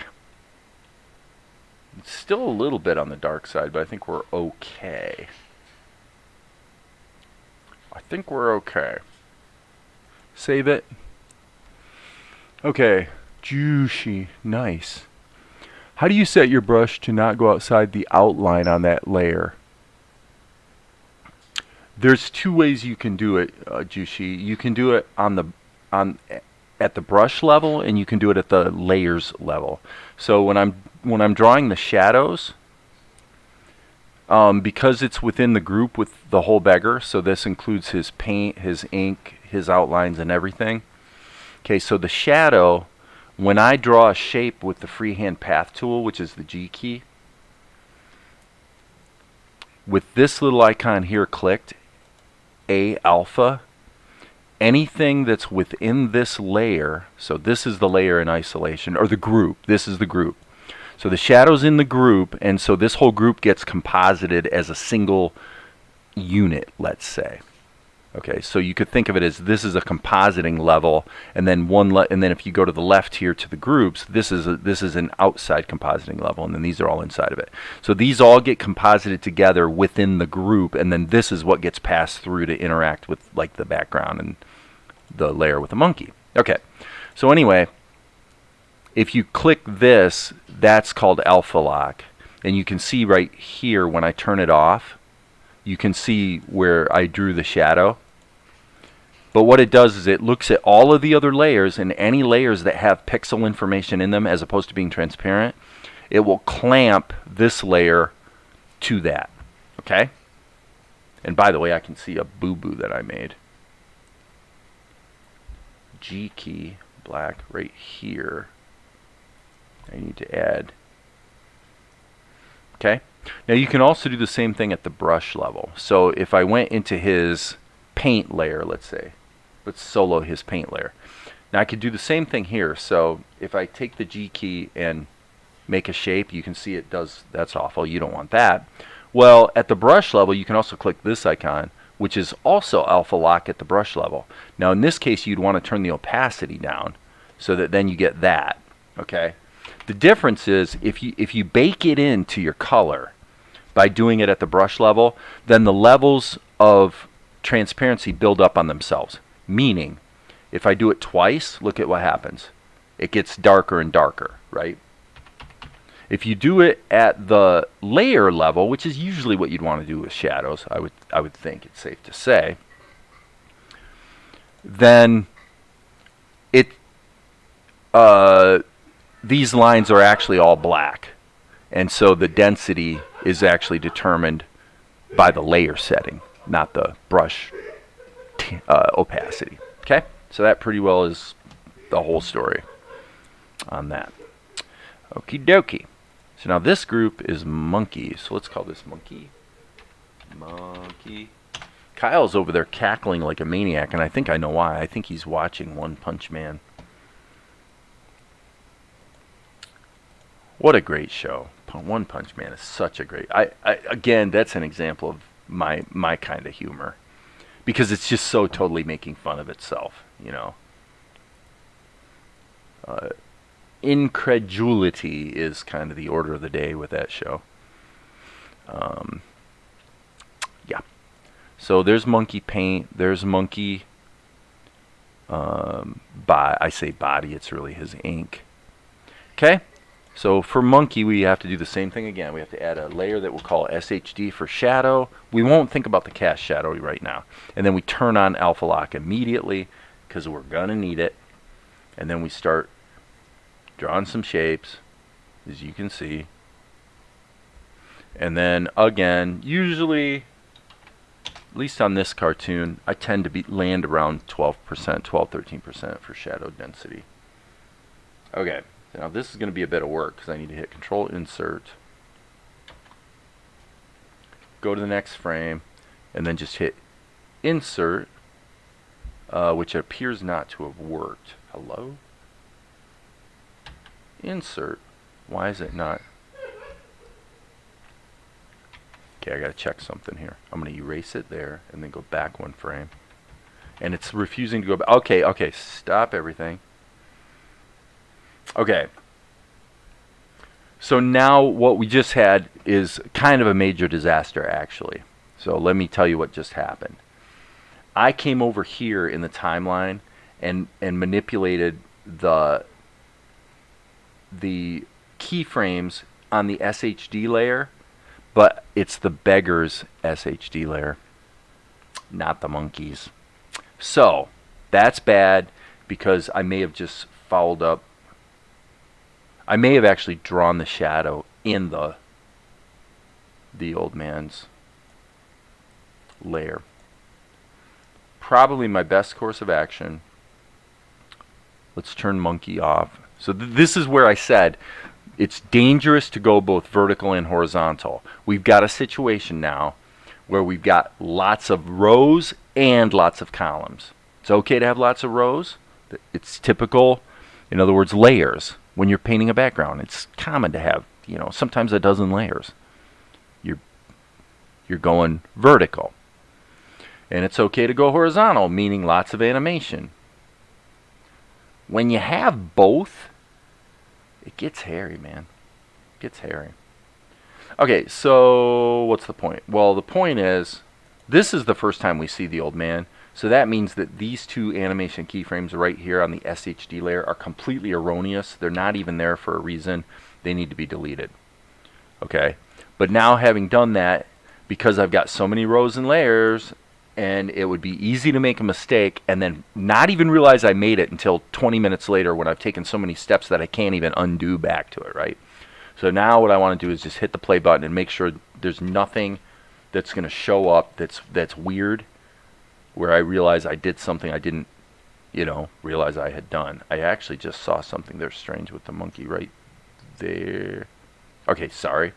I guess I imagined it. So now I want to make sure the old man's not screwed up. I would not have this difficulty if I was following my usual practice right now. And the usual practice would be that this whole sequence of 4 shots would not be, you would have one shot. This first shot with monkey would be a Krita file or a Tahoma file, and then when it goes to this shot here, it would be a completely different project file. So I'm really breaking my own rule here.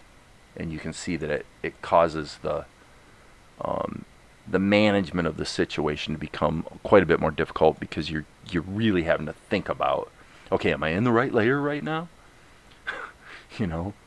So when I created the first keyframe for the monkey shadow, I actually didn't.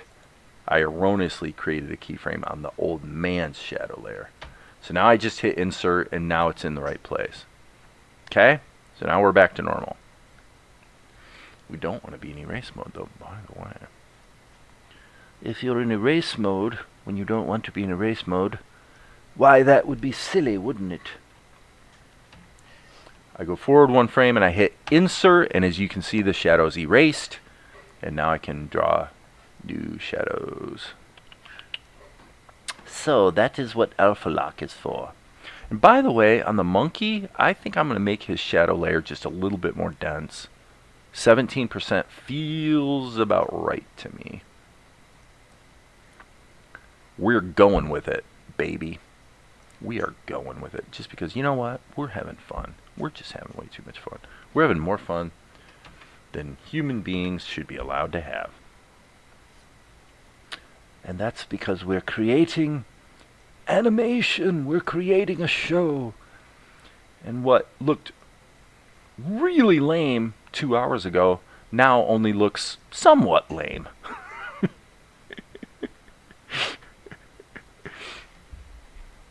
I seem to decreasingly suck over time. It would appear that I suck less and less as time goes by. And I'm only being half facetious when I say that, because this is the nature of this type of work. You have to build it up, and oftentimes make corrections and add things. And as you guys who are here a lot know, I've been doing it for the last couple of weeks, is, you've got stuff that maybe I've animated 2 months ago or something. And I go back and I'm like, yeah, I'm going to go back and fix this and fix that and tweak this and tweak that. It's all part of the game, baby. All part of the game. All part of the game. But what a wonderful game we play. What a wonderful life I lead. Sitting here making a cartoon. Who gets to do that, right? Isn't that cool? Super cool.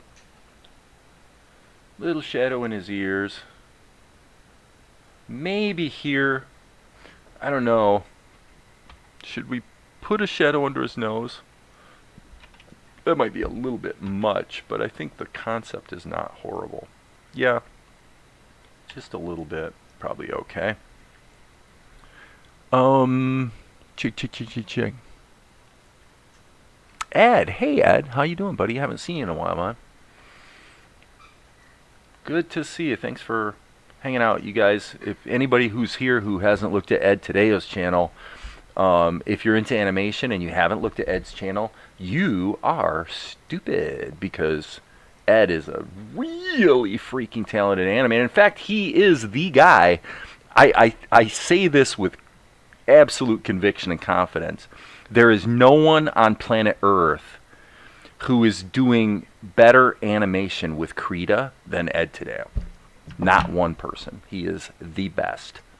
So go check out his channel. You can even leave my live stream right now if you want to go check out his channel.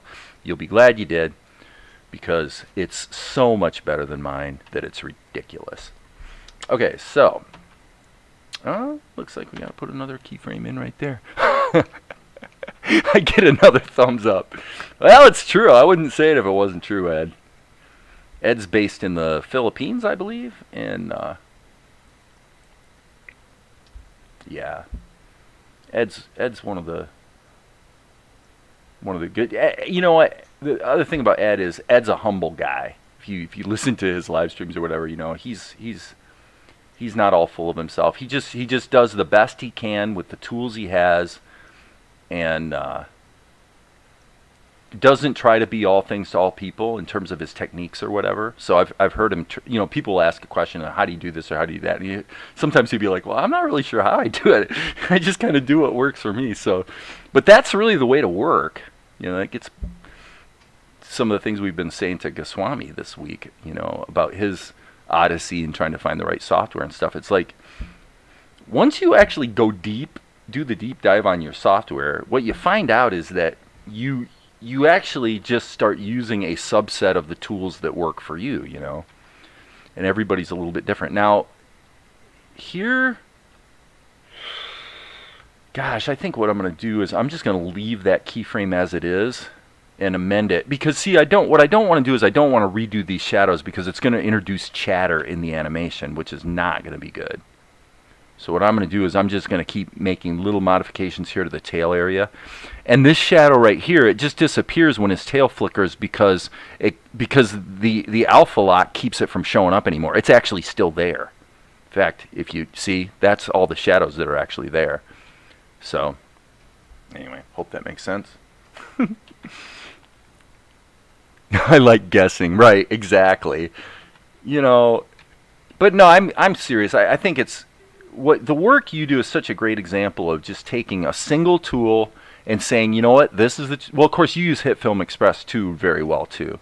So as far as that's another thing. If Goswami was around, I'd tell him, if you want to know what you can do with HitFilm Express as far as video editing, look at Ed's channel again, because after he does an animation, he always turns around and does his video editing and compositing work in HitFilm Express. At least last time I checked, he did, unless you've advanced to DaVinci or something. But yeah, HitFilm Express is a really good entry-level program, because you can do a lot with it with the free version.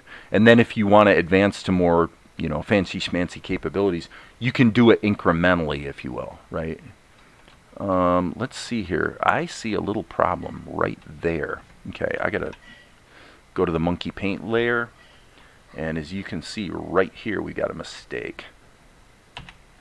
Well, yeah, I'm gonna actually hit the G key and use the freehand path tool. Oh, another thing too about with Ed's work compared to mine is that he takes a completely different approach to ink and paint than I do. He does it a completely different way. I'm not convinced my way is better. You'll find that Ed tends to use a lot more layers than I do. And he's got a certain way of doing paint work that's just a little different than mine. So I won't expound on that. You can check it out if you're interested. But yeah, so all right, let's see what we have.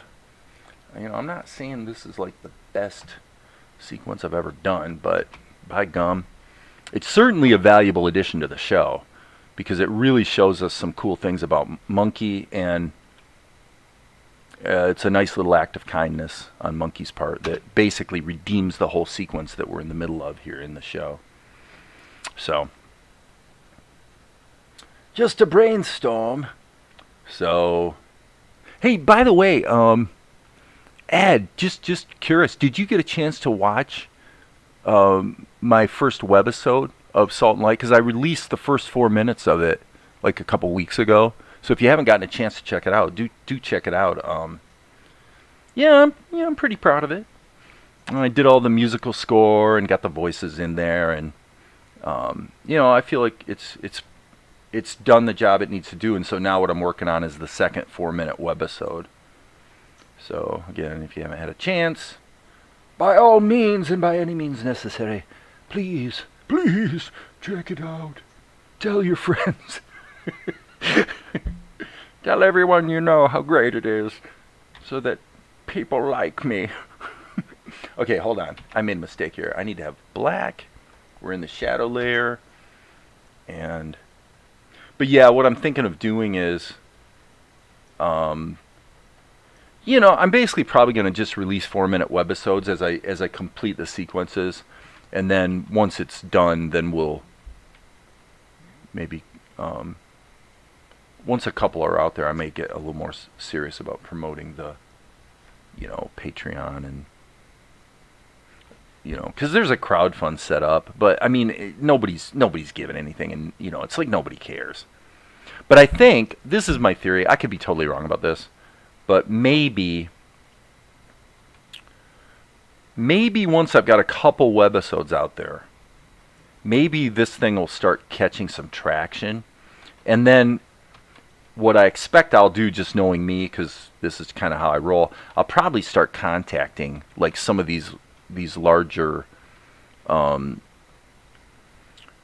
just basically cartoon industry portal type things, and basically say, hey, I'm that guy on YouTube who's creating an entire show, all by myself, like writing it, doing voices, music, the whole thing, right? Because it's so weird that maybe they would actually find that interesting and maybe do an article or whatever. Now, and actually on that episode I did all the voices. Now the next episode, that's not true. On the next episode we'll be starting to get Tianara, which was voiced by my daughter Natalie, who, she's got a pretty good pedigree doing voice work, and she's quite a good singer too, and all that sort of thing. But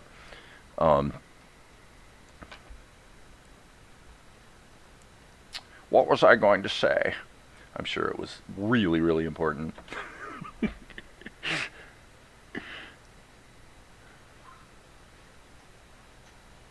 But yeah, I mean, maybe try to capitalize a little bit on sort of the one-man studio thing, just because it is kind of unusual. I do think that what I'm trying to do, nobody else has really done successfully, as far as I know. If they have, then, more power to them. But, what I was going to say is back in the 90s, I had mentioned this on the live stream a couple days ago. I don't think you were here, but I mentioned the fact that, well, it would have been actually around 2002 or something. I was selling Blender training videos. I had a series of Blender training videos. As I've said here a few times, I was the first guy in the world to create a Blender training video, actually. And I started writing articles. I just find this interesting that I started writing articles for 3D Artist magazine. So for 6 months, well, or I should say 6 issues. So this would have been over the course of a year.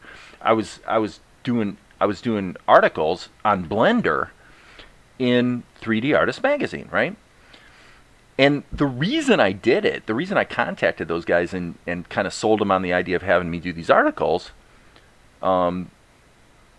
and the articles were pretty popular or whatever, they got good comments, that sort of thing. But the reason I did it was completely selfish, because I was thinking, you know what, if I do these articles in 3D Artist magazine, and they let me plug my website in the magazine, like at the end of the article, you can find Dave's work here at BlendedPlanet.com.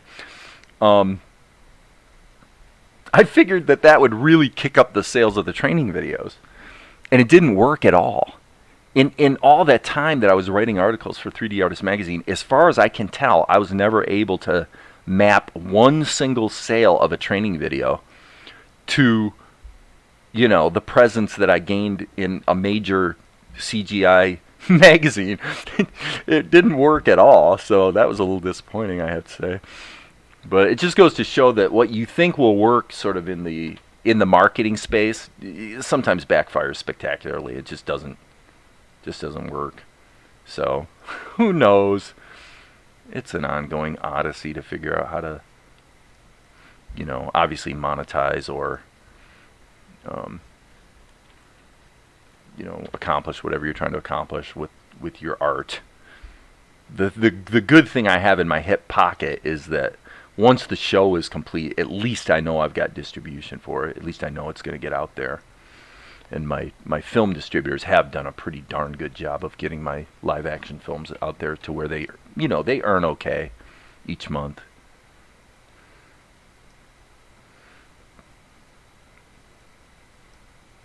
Not really quite enough to live on, but it's a nice supplement, we'll put it that way.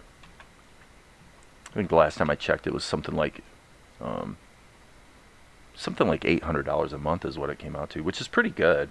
But I mean, a live action movie, you're going to spend 6 months of your life creating a live action movie, so you better know it's a tough gig.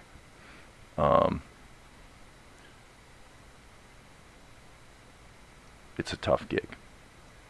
You're going to have to be making royalties for a long time to really pay back all the time and effort you had into making a movie, which is kind of one of the reasons why I'm not making movies anymore.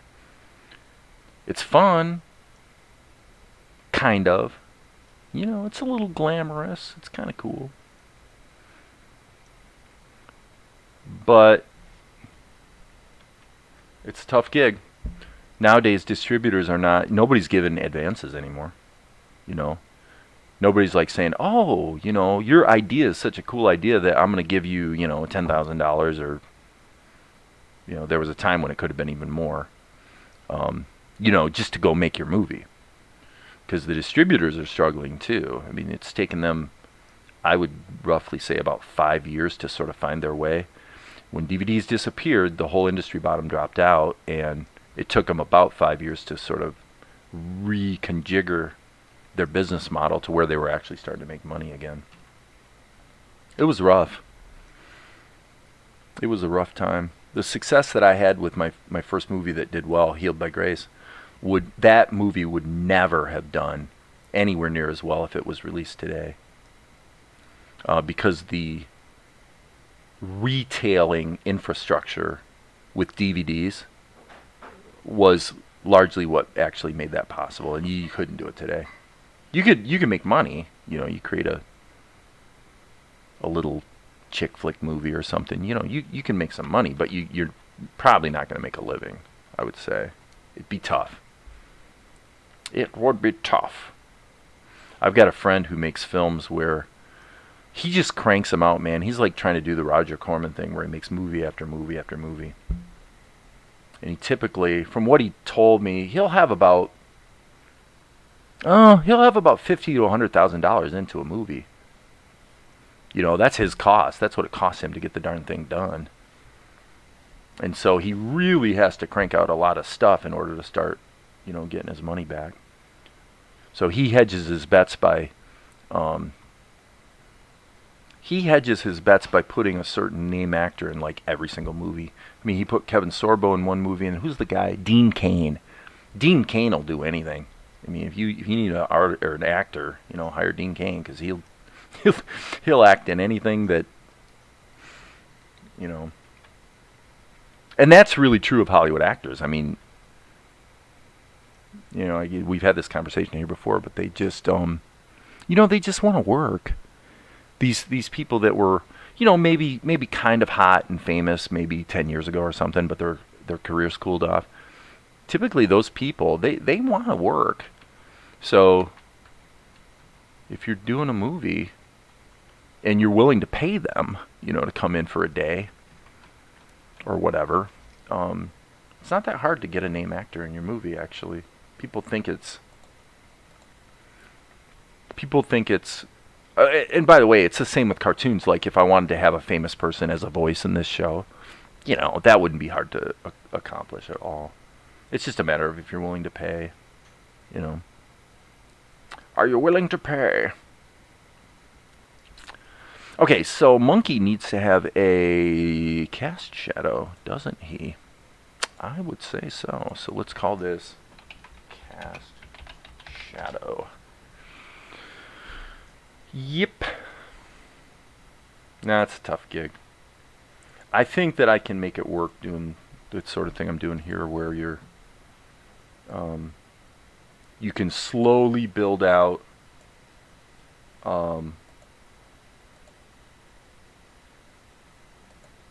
allow a property to slowly build an audience. It doesn't have to happen overnight. And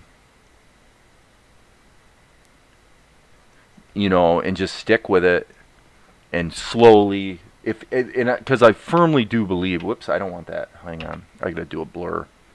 I do firmly believe that if the show is entertaining, it will find its audience.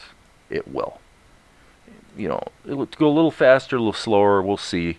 But basically, if the show is entertaining, it'll find its way. And there's room for all kinds of different shows. Movies, whatever.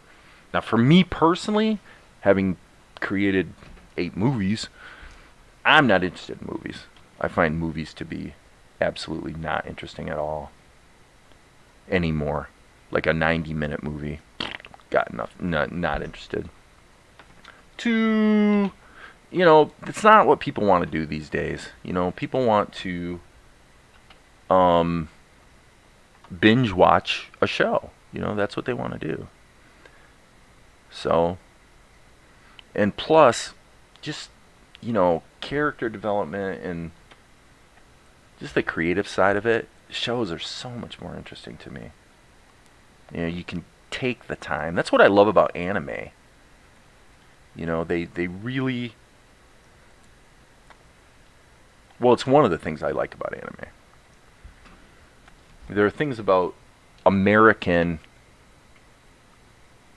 typical American storytelling that don't quite do it for me anymore so much. In some foreign show. In fact, actually, Val and I have been watching on Amazon Prime, we've been watching The Rise of Catherine, which is actually a Russian show. Really well done. I mean, really well done. It's about the rise of Catherine the Great. Let's see. Probably I should animate this, let's just liquefy this. Yeah, let's do it that way. That'll work. Oh, yeah, baby. Okay, and then here, yep, let's just do the same thing again. Let's just kind of stretch that down a little bit like that. Little change there.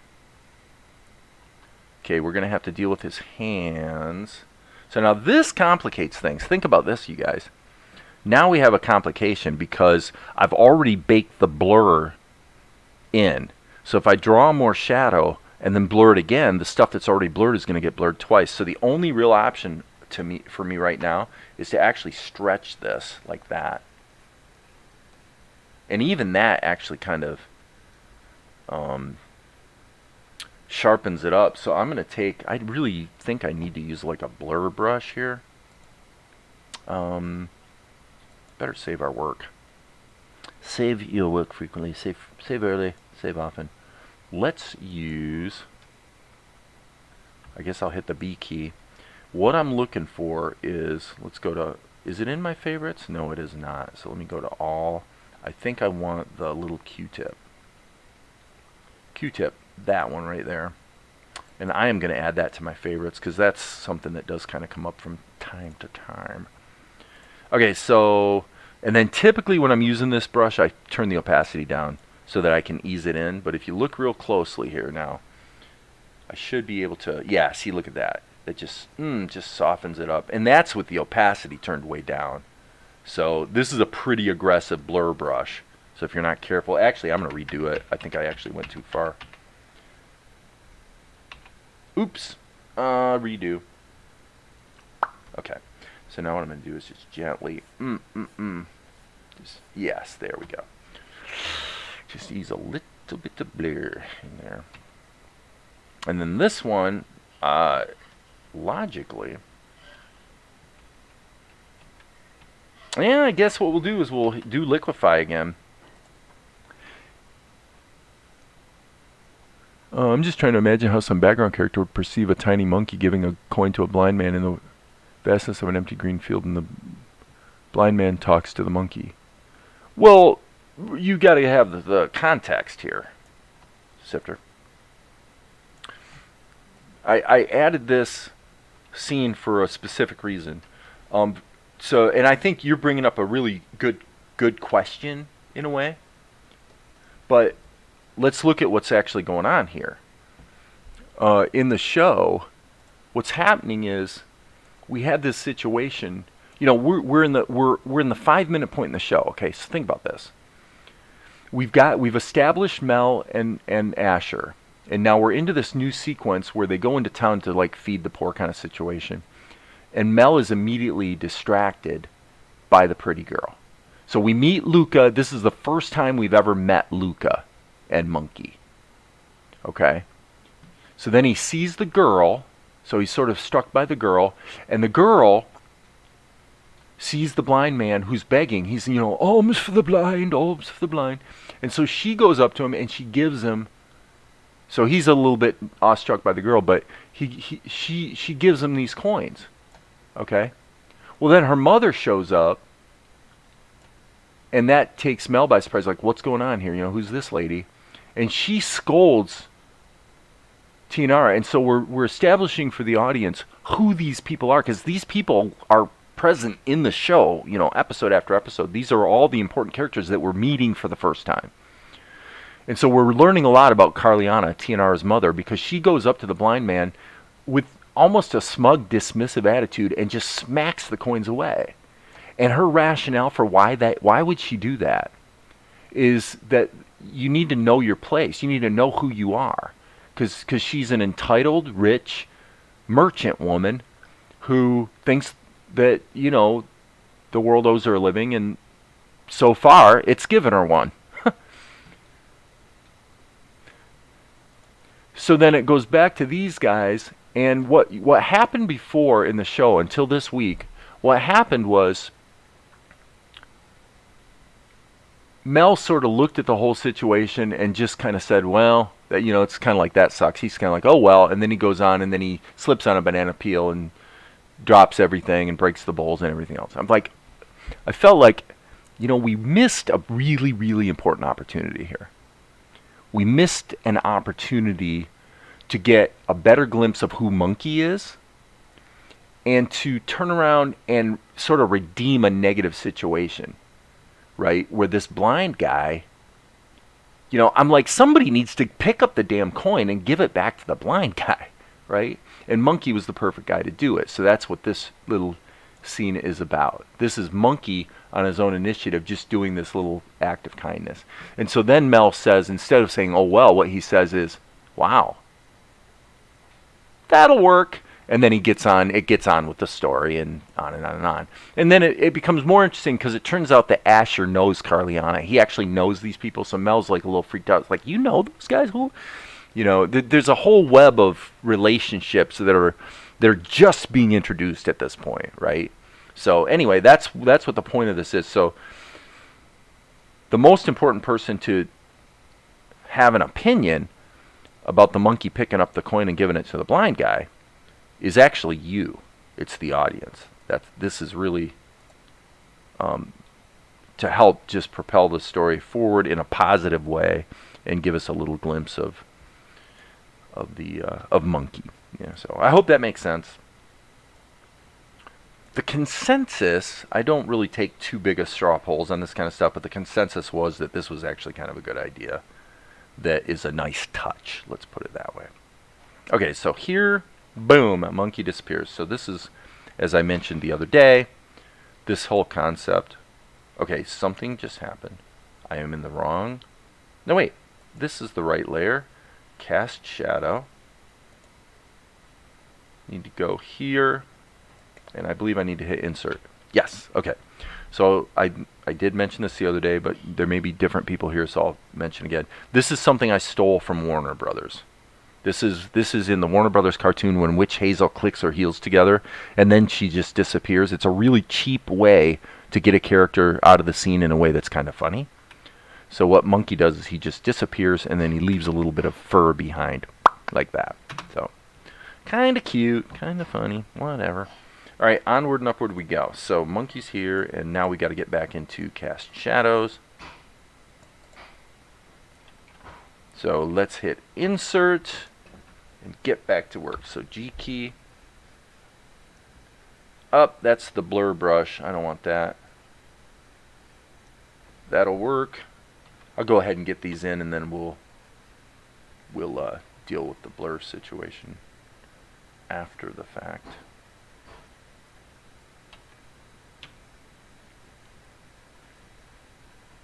Kind of an interesting shadow situation, I think. I'm just going to do this. I'm going to put him up in the air a little bit more. Let's just kind of have fun with it. So there you go. Alright, so now I'm going to hit Control F. So it's just going to simply repeat the last filter I used, which was the blur. So I'm just going over each of those and repeating the blur effect. Okay. And should be insert, G key,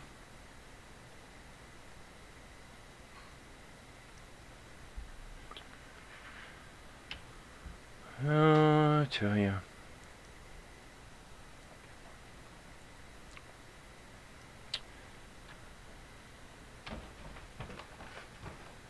What could be cooler than making cartoons? Am I right? Am I right? Is there anything cooler? There's nothing cooler. F key, F or Control F, Control F. And I do see a discrepancy between Monkey's cast shadow and the old man, so I'm gonna say let's split the difference a little bit here. Just kind of even those guys out a little bit. Okay. We're getting close to the end of the line here, folks. Actually. Because I think this shot doesn't require cast shadows. So I think the scene, the sequence might be done.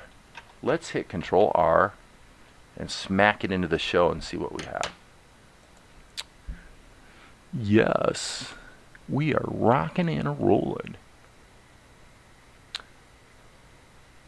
Now there does appear to be something wrong, I think. As I'm looking at this last frame, I'm actually seeing something that I think is wrong. Wrong-alicious. Yeah. Right here. Yep. Right here we need to hit the insert key in order to get rid of that cast shadow that doesn't belong in there anymore. Okay. That's it. Control S to save. I can't believe I did it. I didn't think I was going to finish this sequence. I am not going to be putting multiple shots in a single sequence again anytime soon, I don't think. Because holy cow, that's a pain in the rump, it really is. Well, there's plenty of things I'm seeing in this sequence here that I definitely want to fix up and redo. But let's stay anchored on the task at hand, which is to see how this shot came out. And if it looks okay, then we will call it a night.